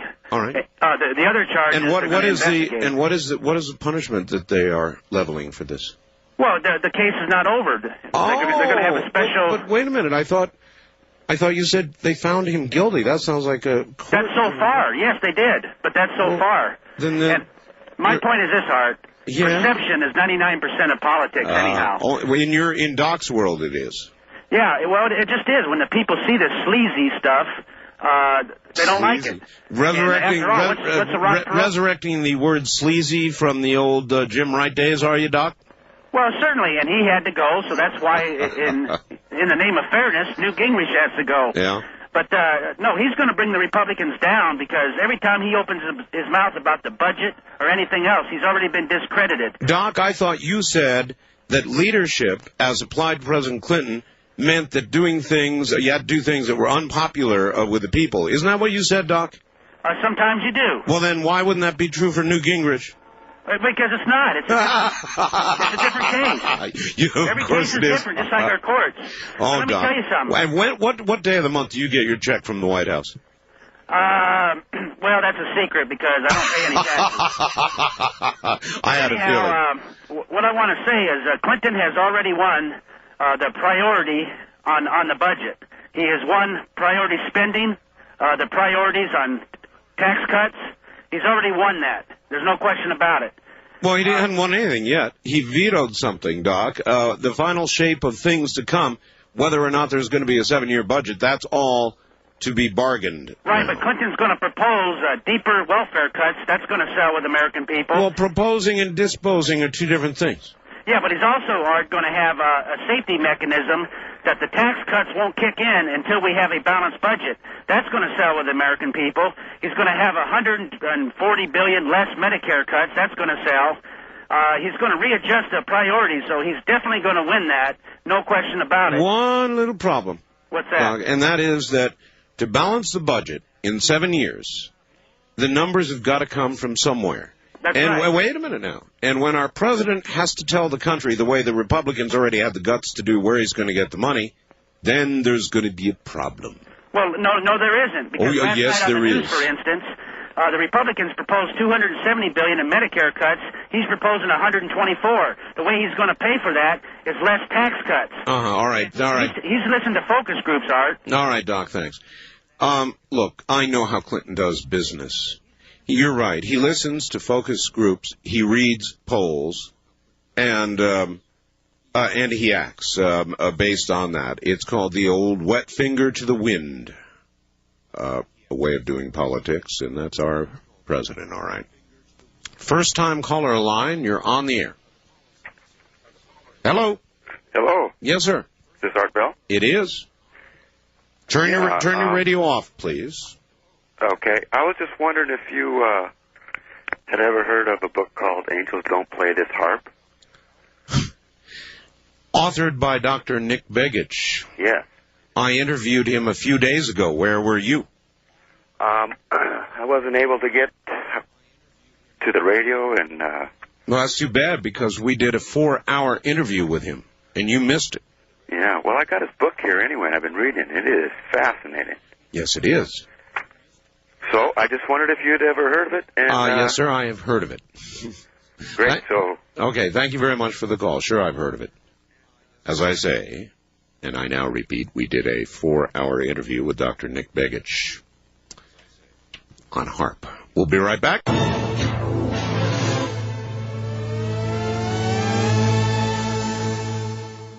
East of the Rockies, you're on the air. Yes, good morning, Mr. Bell. Hello.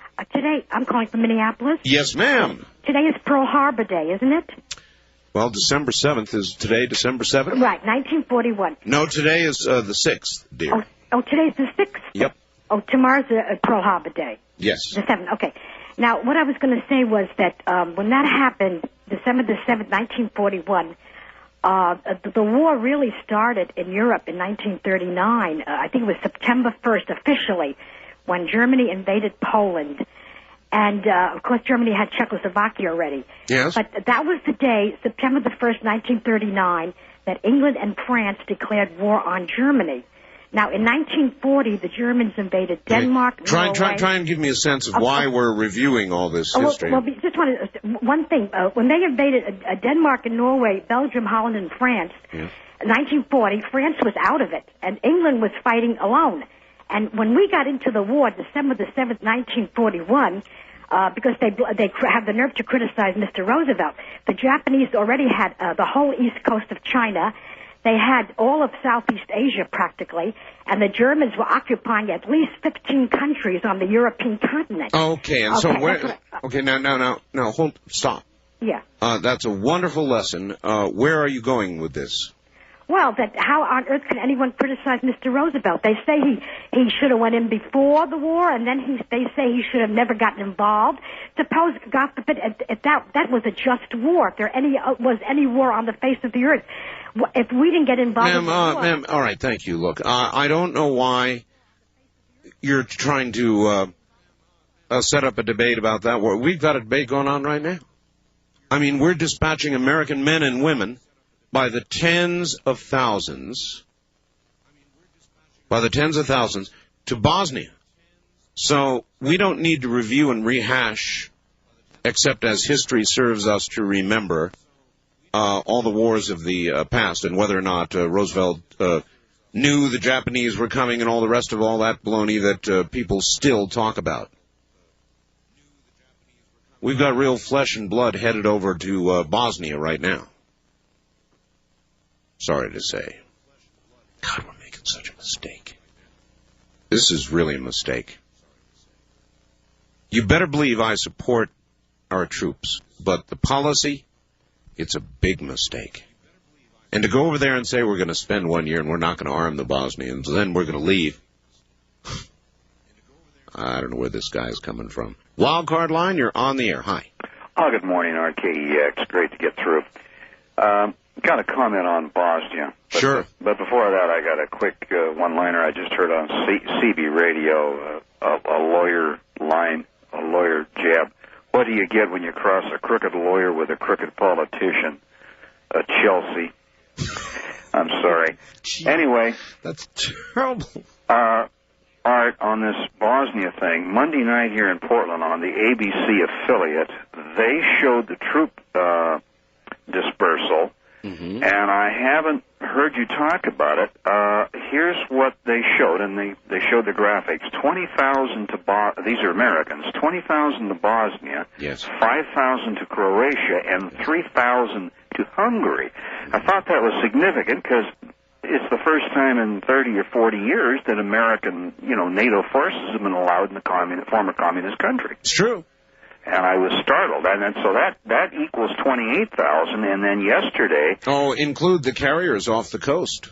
Well, yesterday they said 20,000 and 18,000 in support of the 20,000 for a total. So now we're up to 38. I know, we're approaching 40,000. I agree. But Art, what concerns me is what if North Korea, Iraq, some of these characters decide to drop the hammer. What are we going to do? We don't have that many active divisions anymore. Our military is now 1/3 smaller than it was after Desert Storm. Well, I still say this is a disaster, but I still say that thank God for the talk radio format where we can discuss it, because we're just not. Well, we can talk about it, but I'm beginning to feel a little powerless about doing anything about it. I kind of thought, well, Bob Dole, who would carry the banner, and he could have, but he didn't. No. Gingrich could have, but he hasn't. No. There will be as soon as Bob Dole can twist enough arms, an expression of support from the Senate for this madness. Well, I'm going to support the troops, but I am not going to. I'll never support this policy. So we'll just see what happens. It's crazy, huh? It sure is, Art, and I sure appreciate your show. Thank you. Thank you. Take care. As I said, we live in an age, obviously, where insanity can be accomplished without the need for justification, where we can just dispatch people without a national security reason to possibly their death. And there's nothing we can do about it. Crazy, huh? Absolutely crazy. East of the Rockies, you're on the air. Yes, this is Beastie Bob from Columbia, Missouri, listening to you on KFRU. Beastly Bob? Yes, from Columbia, Missouri. Yes, sir. Yes, I was wanting to call and tell you, or answer a couple of your questions that you've been talking about lately. All right. And that starts with Bosnia. Yes. I think I have a nice way of sabotaging them over there and solving a little peace over there. What would you do? Send them marijuana. Send them marijuana. Yes, they'll be stoned and they'll... Well, are you aware that the name of the operation is Operation Joint Venture? For a cause. Do you know that? Yep. Yep. So and maybe great minds or stoned minds think alike. Yeah. And I also believe that I firmly believe there won't be world peace until marijuana is legalized. You mean to legalize marijuana would bring world peace? If it was... Well, see, also, I want to quote someone for you, Bill Hicks. Not only should marijuana be legalized, but it should be mandatory. Mandatory? For everyone. A joint for each basket. Yes. That'd be the slogan. Exactly. All right, sir. Thank you very much. World peace through pot. You will smoke your joint? You will do it now? We will monitor you? You will be stoned or you're out of here. It's a big full moon out there. Have you seen the moon out there? Go take a look. I would rather do a full moon show than any other kind of show in the world. West of the Rockies, you're on the air. And there is a further demonstration of the lunar cycle. Wildcard line, you're on the air. Yes, I'm calling from KENI country. Up in Anchorage. Yes. The nearly snowless but cold Anchorage. Yes, the fourth least snowiest winter we've had on record. How cold is it right now? Oh, I don't know exactly. Probably about, probably at least 10 below or so. I'm not sure. 10 below zero, 20 below, something like that? Maybe 20 below, yeah. You know, but a lot of people in Anchorage, the way I remember it, there's a lot of parties that start going on. Oh, yeah. Oh, yeah. Well, just call me the anti-extremist. You're an anti-extremist? No, I am the anti-extremist. The Antichrist? As opposed to, what's his name, Dr. Democrat and, what's his name, liberal, whatever the heck? Charlie Liberal, yeah. This is the anti-extremist. Because they are the extremists. And I do want to say something about the stealth aircraft, but first I want to respond to those Democrats that have called. They've been in power so long, and they do not like losing power. No. And as far as I'm concerned, the Democrats' agenda is against the poor, against the middle class, and against the elderly, and against the children. If you look at any of their policies, they're all self-centered. All they want to do is get reelected back in to pass laws that are against the populace. And I don't want to get too far into that, but I do want to say something. You've been talking about, or you have talked in the past about stealth aircraft, and you had mentioned that there's some studies that say that the stealth aircraft don't even really work. Do you recall saying anything like that?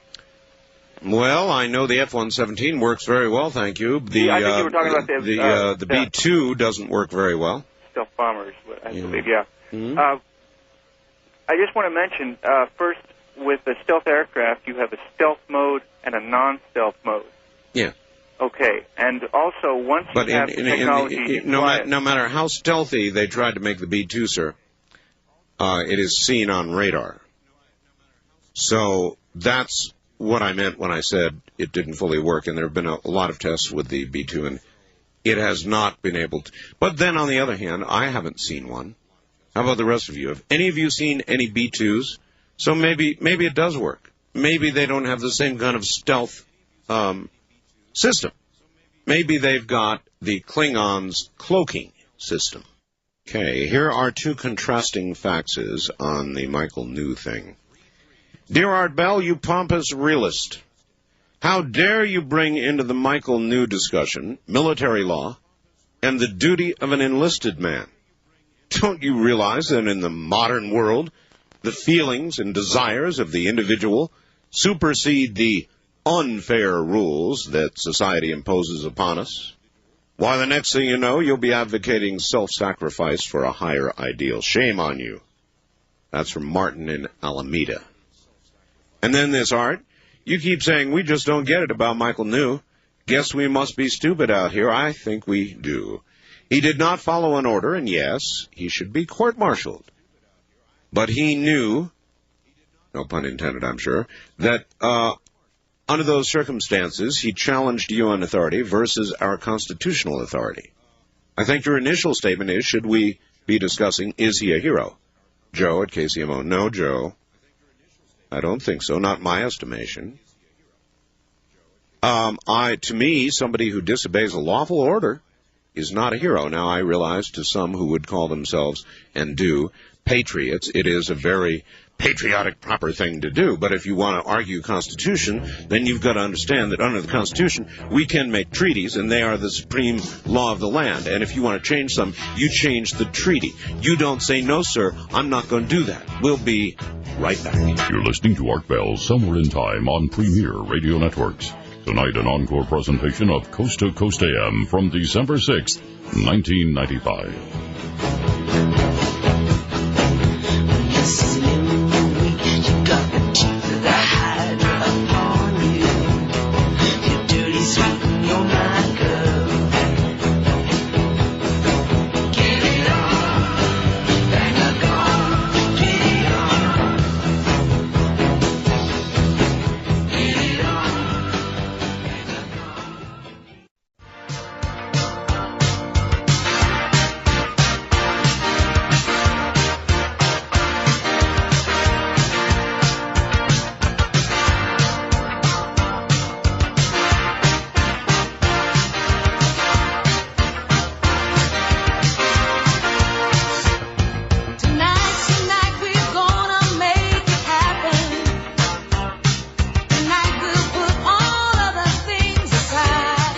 Listening to Art Bell Somewhere in Time, tonight featuring a replay of Coast to Coast AM from December 6th, 1995. I just got a fax from Tony, who said, do not read on the air, please. And so I'm not going to. It is about Stan Deyo. Tony had just spoken with Stan Deyo down in Australia, way down under in Perth, Australia. So I believe in going straight to the source, and since Tony doesn't want me to tell what Stan wants to say, I'm going to let Stan say it for himself. I've got Stan from Perth, Australia on the line. First, I want to read, and I know he's listening, the Scallion fax that I've got.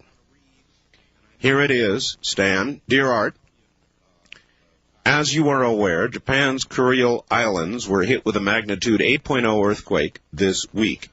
This is the first of 4 events I have predicted for the time frame beginning December of 95. See the Earth Changes report in March of 95. It signals the beginning of my 3rd 4-quake scenario for 1995. Events will now progress quickly. On Friday, December 8th, 1995, I will be releasing a press and media update to this prophecy, including potential events I see occurring in the U.S. as part of this scenario. I promise to keep you informed on any updates, and I will send you the latest release on Friday the 8th at 9 a.m. Eastern. I regret my health is such that I cannot appear on your program due to its late airtime. 5 years of Visions has taken its toll. I can, if you wish, discuss this update for up to an hour with you on the phone at 10 a.m. or 2 p.m. Eastern Time on the 8th, which, if appropriate for you and your listeners, could be rebroadcast on your Friday or Saturday evening, in other words, Friday night, Saturday morning. I do not wish to alarm anyone, but I sense we are very close to major geological events occurring in the U.S. and elsewhere.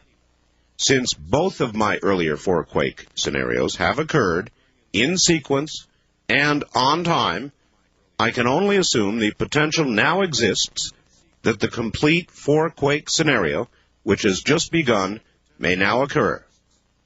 Even if the percentage of such an event occurring is low, I would still feel that everyone in high-risk areas should be prepared, no different than a hurricane warning. I pray the visions I'm seeing are wrong. Should it turn out to be so, those who prepared will be better prepared for when it does occur. The scientific community and myself are no longer so far apart in our predictions. The only difference between us is the time frame and extent of damage. Sincerely, Gordon Michael. Well, that's the prophecy end of it. The guy who watches the thermal areas of the Earth is on the line with me from Perth, Australia. Yo, Stan, it's Artichoke here. Are you there? Are you there? How are you going? I'm going. Fairly well. Hold on one sec, Stan. I want to put you somewhere else.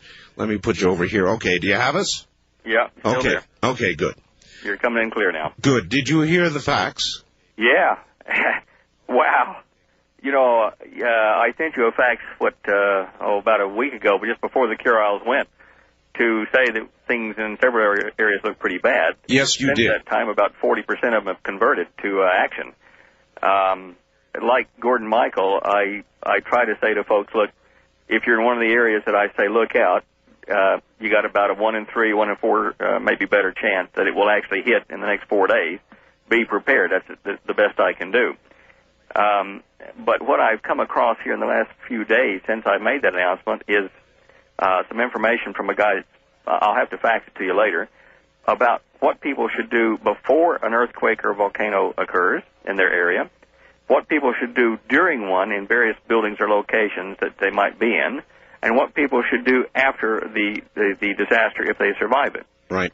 I think this is probably of much more value than the panic value of, geez, we're going to get an earthquake. Sure. So certainly, nevertheless, I'll Stan. fax that to you later. Okay, I'd love to get that. Stan, I would like to ask, though, I know you watched the thermal imagery from satellite. So what is it that you see? Tell everybody. You mean, how does it work? What am I seeing? Well, I guess give us a brief explanation of what you think you're seeing. Okay. Or what it means. All right. Well, about 90 days ago, the U.S. Navy declassified some image files that they get off of satellites twice a day. Sure. And these are called OTIS, O-T-I-S files, which allow us to see the sea surface temperature, absolute temperature across the entire planet. Any water body, it will read the temperature on it very accurately. Yes, sir. Now, I take those color images of the entire planet twice a day, and I use a program called Photoshop and subtract one image from the first part of the day from the second one, and I also subtract other days prior to that to get the change in temperature. I don't want the absolute temperature. I want the change in temperature, see if it's warming up or if it's cooling down in various areas of the ocean. Now, in the beginning, this was just an idle curiosity, but very quickly I realized that these temperature changes, when they went up and down next to each other in tight little patterns, earthquakes or volcanoes occurred within a few days in those areas. Now, what is causing it? Is it magma movements beneath the crust? I mean, this is quite unusual to have something like this happen. Is it something to do in the ionosphere, or is it something to do with simply pressure in the crust generating a temperature differential just from the pure pressure, which heats up the water a degree or so, or half a degree? Right. Now, I think the latter is probably the case more than magma movements. It's just when the pressure starts to build, the heat builds with it. It's like when you squeeze anything. Sure. Now, something else in the last week has been happening on another image that I get from the Navy that is unusual. Well, to me it is anyway. I've not seen it before. On your map, if you look at 90 degrees east latitude and 12 degrees south latitude, that's kind of in the middle of the Indian Ocean, in the middle of nowhere, a thing about 60 miles in diameter, a circular thing, kind of like a yin-yang symbol, developed around the 1st or 2nd of December. And it's just a perfectly round, chase-its-tail type yin-yang symbol that developed there, showing that the wave height in the middle of the Indian Ocean in that tight little circle had increased. Now, this is okay. I mean, a hurricane will generate a symbol like that, perhaps a little smaller, but it will generate a symbol, a raised wave height. But this thing sat in one spot for 3 days and didn't move. Wasn't a hurricane, didn't get any hurricane reports or anything. It was just an upwelling of wave height. Now, until I was talking to Tony, it hadn't dawned on me. A long time ago, 79 or so, I remember reading about the smokers, the deep sea vents that have superheated water gushing up through them. Sure. Okay. These things have been reported even as far back as the tale of the flood in Genesis as fountains of the deep, where water comes up from underneath the floor of the ocean. It's really underwater volcanic action, right? Well, it's not really volcanic. It's 400 degrees Fahrenheit water that squirts out like a hypodermic through holes.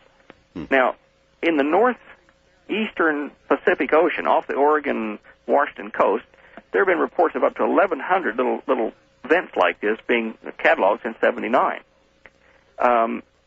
They bring up water from way deep down in the Earth's surface, maybe 15 miles or so, down where the Moho discontinuity is, and just above that. There seems to be a shell of water, the Russians reckon, which has superheated water and metals dissolved in it, and it gushes up through holes in the bottom of the ocean floor. Now, this wouldn't mean much, except that about a week ago, a report came into Nexus Magazine, and we are going to print this story in the next issue. Here in Australia, 2 years ago, a competent scientific group discovered what they think is proof that the Earth is contracting rapidly by geological standards. This report was filed with the Prime Minister of this country and with various politicians of this country, and their responses were all recorded, and to a man, they all said, no, not interested, don't want to report it, don't want to back it. Now, 2 years later, we're seeing evidence of crustal activity that would indicate something like this is in the go.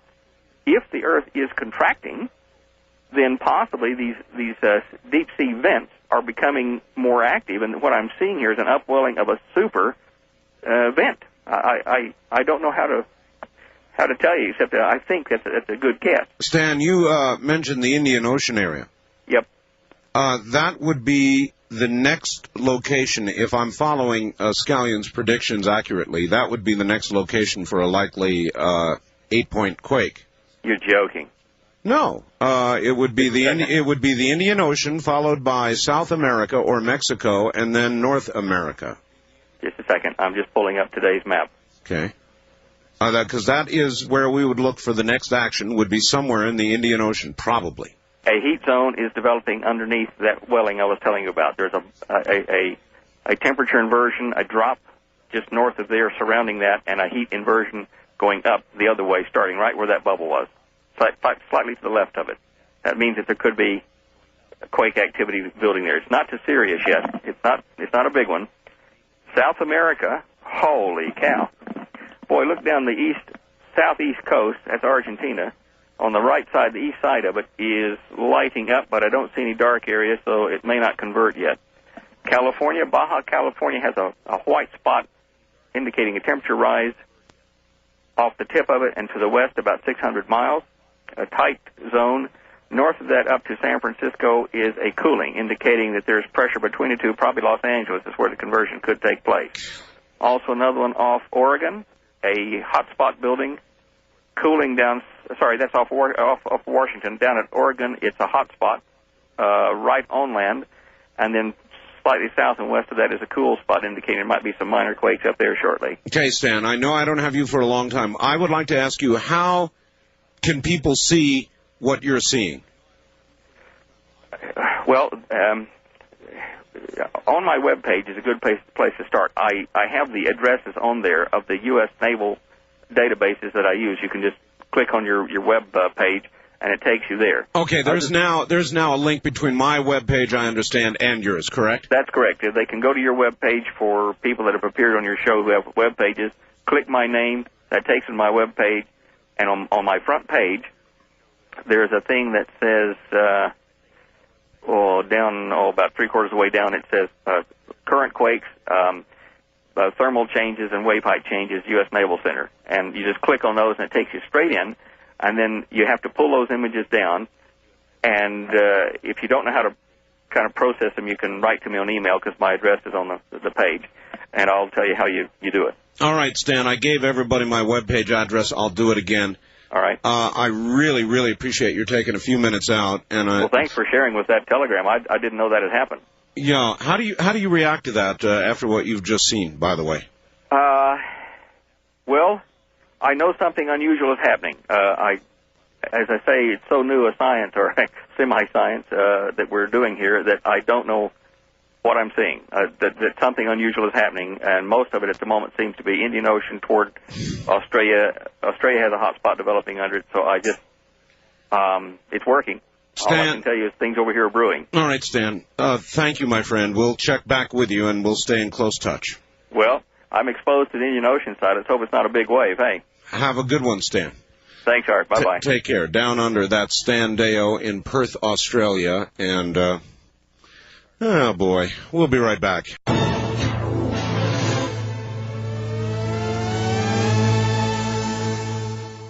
West of the Rockies, you're on the air.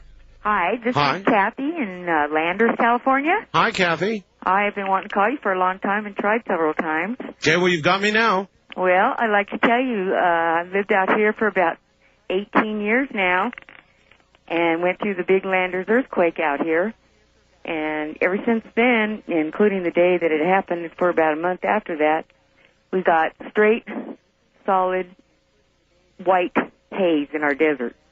All around us for about a month. White haze? A white haze. It looked like clouds coming up out of the ground. Well, I suppose it was dust literally kicking up out of the ground. I don't think so. For a month? What do you think it was? I think it was heat. Heat? Yeah, steam. Vapor. Well, they should have been able to determine what it was. Well, apparently, I talked to a geophysicist that had come up here to the area. Right. And I told him that I was, really shaken up by the earthquake and how I felt about it. And I told him that I thought there was volcanic activity. And he said, well, what does your paper say? And I said, nothing. And I said, they won't tell us anything.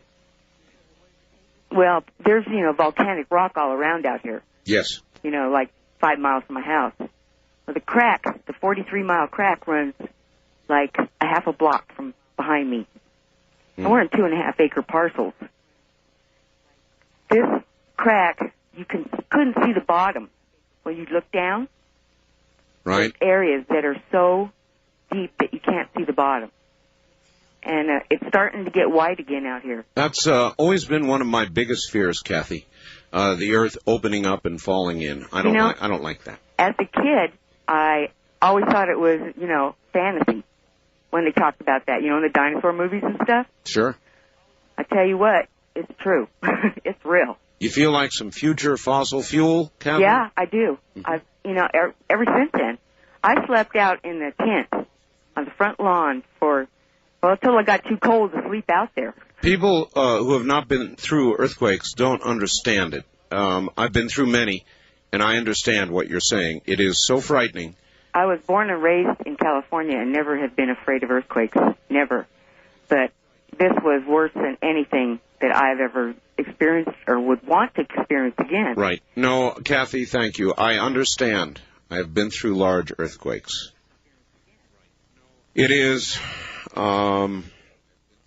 debilitating to the spirit because there's nothing you can do. There's nowhere to run. The whole earth, everything below you moves. Things fall off the wall. You cannot imagine the fear generated by a large earthquake, the lasting fear. There is an immediate fear. There's a kind of a, eventually, of course, your mind begins to protect itself, and you begin to forget, and it fades, as it should, for your own protection, into the background. You don't want to live with that kind of fear. And so your mind begins to blanket a bit, as it should. East of the Rockies, you're on the air. Hello. Hello, Art. Hi. I was wondering on the militias, if you had any more information on that. On what, specifically? On the militias in Mexico. Well, Supreme Commander Compton, I think, still plans to go down. I don't know how many plan to follow. I doubt 250,000. Oh, okay. Well, I haven't heard no more. And this thing about the quickening, pretty amazing. I think a lot of people have a lot of feeling about, what's going to happen and stuff. Well, I think that's because we are instinctual. We're animals, Steve. Some of us more than others. And we feel things. Thank you. Just like a dog or a cat, and they're domesticated, probably have fewer instincts than animals that live outside. We're animals. We're biological, magnetic beings. And we're made up mostly of water. And so if we pay attention, there are signals all around us. All we have to do is listen. Wildcard line, you're on the air. Hello, Art. This is 790 Los Angeles. Yes, of course, KABC. They got a good article in Scientific American this month on Pacific Northwest and the tectonics and earthquakes. And they also have an article on Hale Bopp in there too for your. It is true that a lot of regular science is beginning to talk about Earth movement. Yeah. Well, in relation to the size of the earthquakes that they have and what they call Cascadia, the Cascade Range. Mm-hmm. One thing I was going to say, not on that subject, but I was really suspicious when Clinton wanted to send in the First Division, the big red one, heavily armored, mechanized division into Bosnia. Yes. And I got a feeling we are not going to be there for a year. It's going to be extended tour of duty. And another thing, from the semantics, the way things are talking about this agreement, I don't think we're going to arm the Bosnian Muslims. Well, Clinton doesn't want to. Yeah, but I bet it's the type of thing that they're going to use that criteria. In other words, they'd be defenseless if we're not there. So it's going to be an extended tour for the United States there. What a surprise. Well, yeah, but, that's the thing. At first, he sells it from saying that we're not going to be there for more than a year. But immediately, within this last 2 weeks, it's going to be something where it's going to be like Cyprus. We're going to be there indefinitely. Look, how much money do you put on what the president says? I mean, have you not learned? Have we all not learned? Well, I take with a large grain of salt anything he says. Oh, man, you ought to take it with a whole salt mine. Thanks very much. Oh, come on. I said it the day they announced it. If you believe we're going to be in Bosnia for 1 year, then I've got a rice paddy in Vietnam for you. I mean, come on. As it came out of the lips, you knew what it was. So did I. So does everybody. I don't even know why it bothers to say it. We'll be right back. You're listening to Art Bell, Somewhere in Time. Tonight featuring a replay of Coast to Coast AM from December 6th, 1995.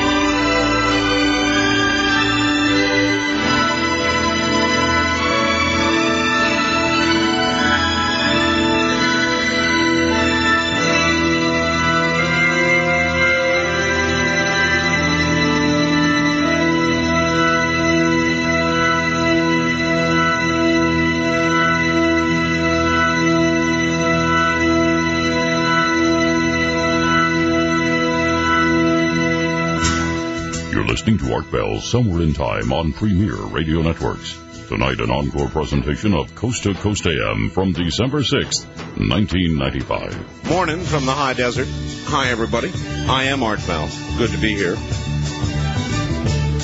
It's the only place to be, I guess, huh? How you doing?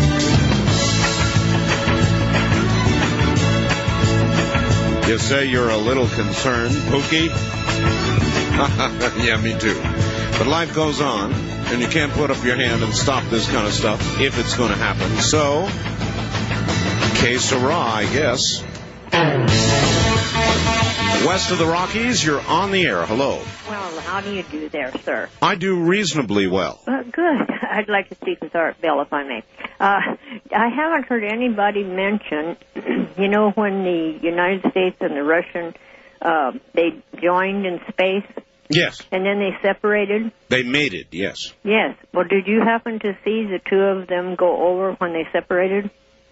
Well, yes. Oh, you did? Yes. Well, it was about 6:40 here in the morning, and my husband, son, and myself went out, and I took about 5 to 10 minutes out there, I guess. Oh, you mean did I go outside and see it? Yeah, no, I did not. Here came both of them. It was no, but what I did see is the shuttle reentry, and it was absolutely awesome. I just was going to say it was the most awesome wonder you can imagine. They were in view plain view for probably 45 seconds. Oh, no question about it. And They were following each other. It was the most marvelous thing. I know. Well, all right. Thank you very much. Yes, I saw it.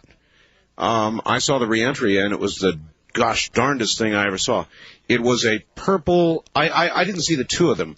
I saw the reentry of the shuttle, and it was an orange streak that went, I would guess, 20 degrees, 10 or 20 degrees, 15 or 20, I'll say, above the horizon, which came west to east, and it was awesome. That thing just was trucking. It began as a bright star in the west, and then began to streak across the horizon. I didn't hear the sonic boom, but it was clear as can be here in the high desert, as it so frequently is, and it was beautiful. West of the Rockies, you're on the air. Hello. Yes, Mr. Bell. I can barely hear you there, sir. John here from Culver City, California. Okay, I've got you now. Hi, John. Yes. I was listening to you talk about Michael New. Yes. And I have to agree with you 100%. I'm 38, and I've never been in the service myself, but I still agree with you completely.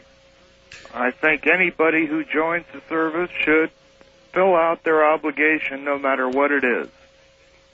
Well, they should follow legal orders.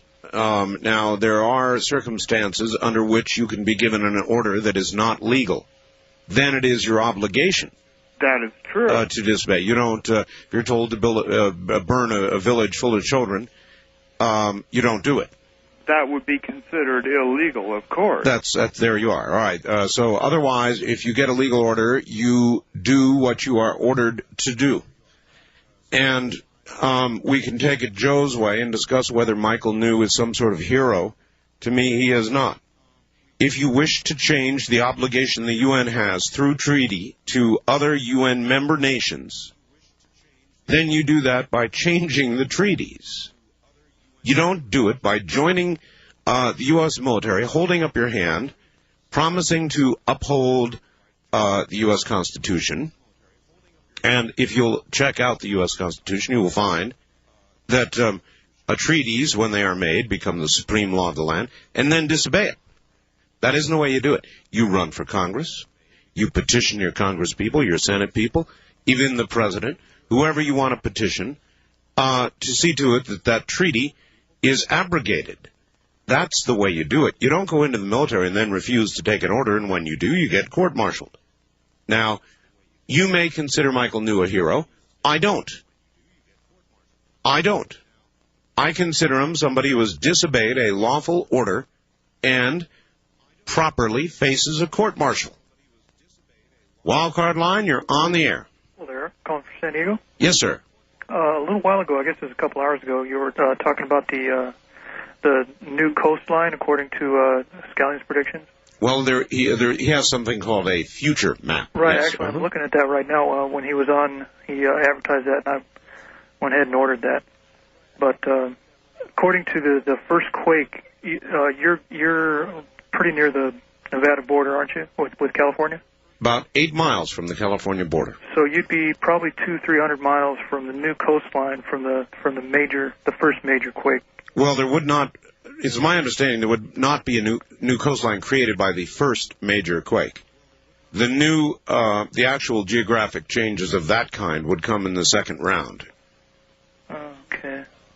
Yeah, okay, that's right. Then it says the 10 to 15 magnitude. That would cause the new coastline to begin there. That would be in a second great round of quakes. Right, and then after that, they could go back to Nebraska or something. Yeah. The coastline will go back there. Yep. Nothing but mountains in California after that, then. You know, the island sticking up out of the... pretty major stuff. Pretty major. All right, just wanted to, pass that along. Thank you. I appreciate that. Little bit of cheer in the morning. Thank you. East of the Rockies, you're on the air. Hi, Art. The Michael New thing, the New American December issue has got an article called More Soldiers Saying No. And there is a treaty. It's called the United Nations Participation Act of 1945. So Korea and the Persian Gulf and Vietnam, they were under this.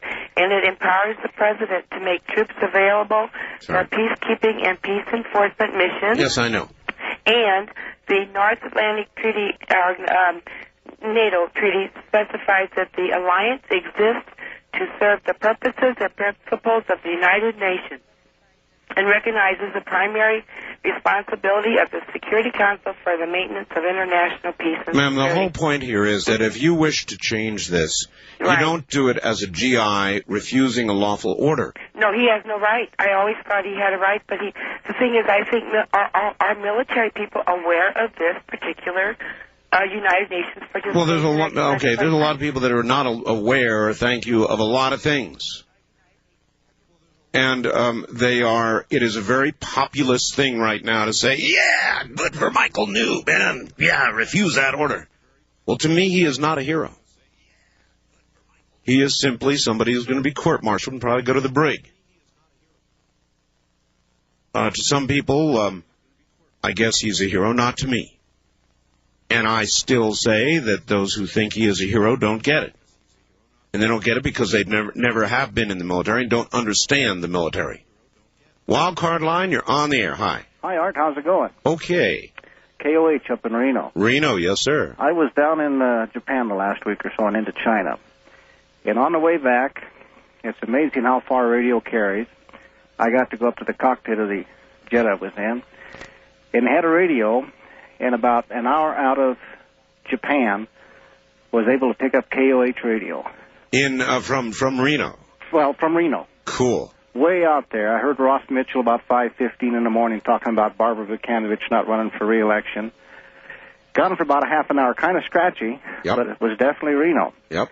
But I watched on the television the Japanese version of the earthquake in Kobe 11 months later. Yes, sir. I never realized the amount of damage that was done. It was unbelievable. 55,000 buildings destroyed. Yes. And the thing that people need to understand when we're talking about the impact of a 8-point quake is that was, I'm trying to recall, it was 7.2 or 8? Somewhere in there, 7.4? Right, 7.4, I believe. And the Japanese thought they really had it down in terms of construction for earthquake-resistant buildings, and they all came down like a house of cards. There looked like square patches, like maybe a mile square at a time, that were totally leveled, and they hauled it all off the ocean and dumped it. That's right.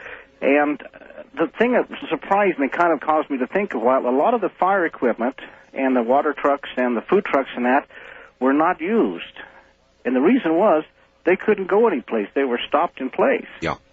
And it's not like after a war where you can go in and resupply something down a country road. So I had to redo my thinking up here in Reno for what's happening. But I thought I'd let you know I was able to pick up KOH clear out there in the Pacific. Did you hear Stan Dale from Australia? Oh, yeah. I caught part of that the last time I was back here in Reno. No. This last hour. Oh, no, I didn't, sir. I just got in, and I just came through the door. I see. All right. Thank you very much for the call, and it is certainly true. You know, if you can wangle your way up into a cockpit and get to the radio, the moment you're up in the air and leaving Japan, particularly just prior to dawn, you would be able to hear West Coast signals. No doubt about it. Radio is really cool. If you get a good radio, like an 818 CS or something like that, and get a good antenna out there, you can hear radio from all over the world.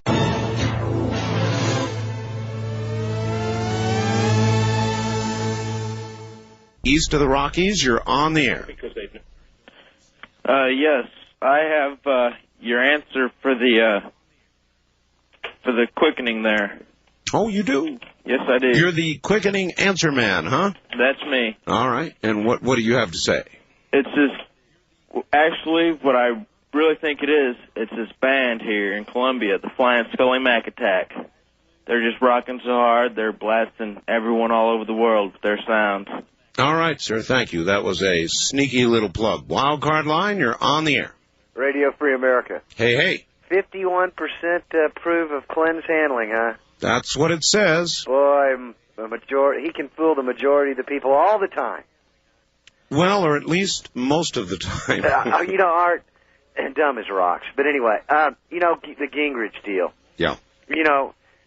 He might have done something wrong, but, I mean, they're nitpicking, and we got a president who's been charged with drug dealing, money laundering, and what looks to me, I hesitate to use a word, but it looks to me like murder in Foster's case.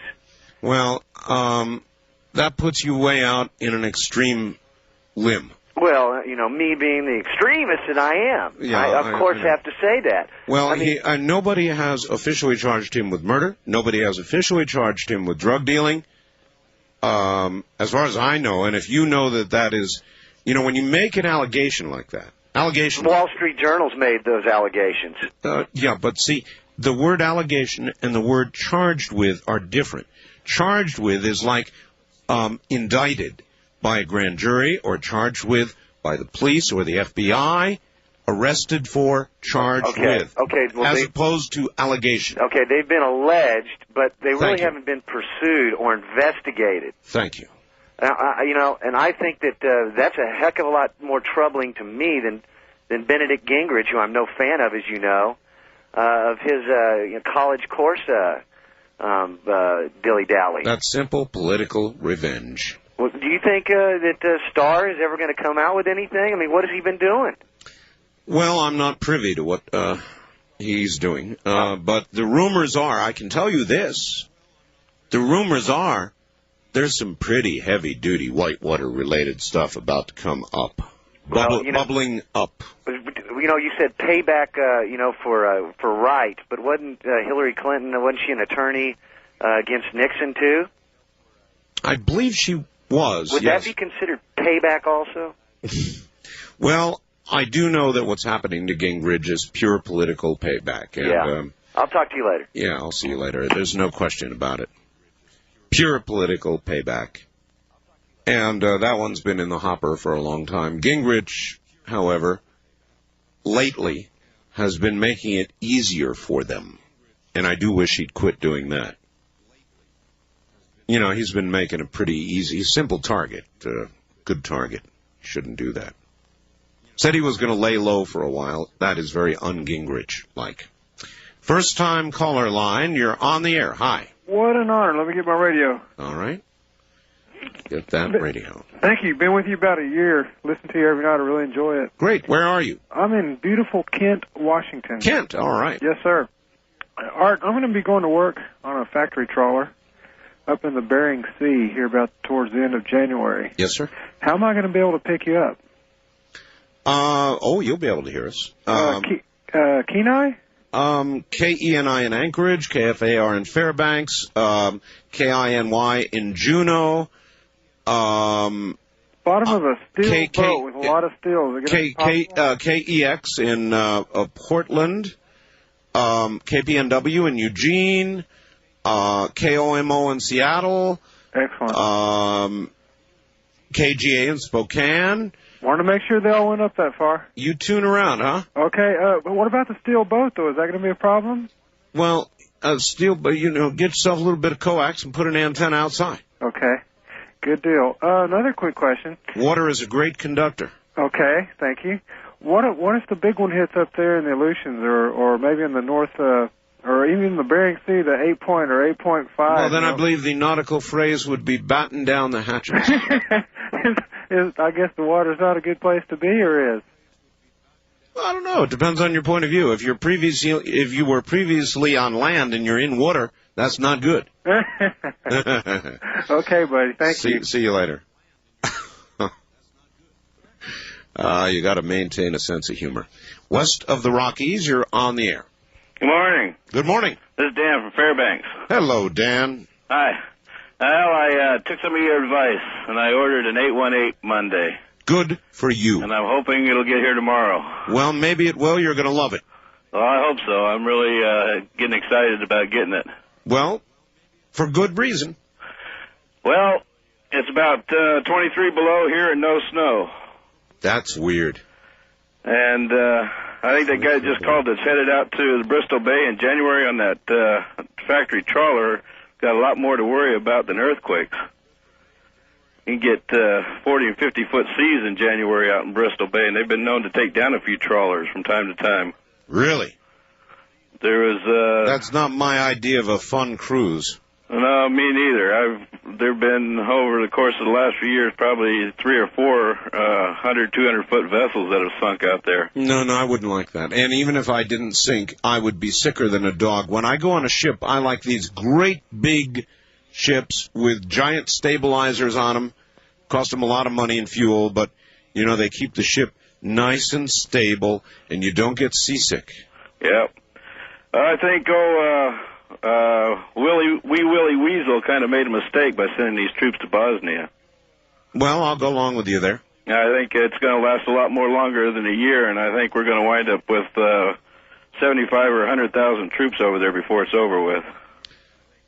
Well, we should pray that doesn't occur. That's the worst-case scenario.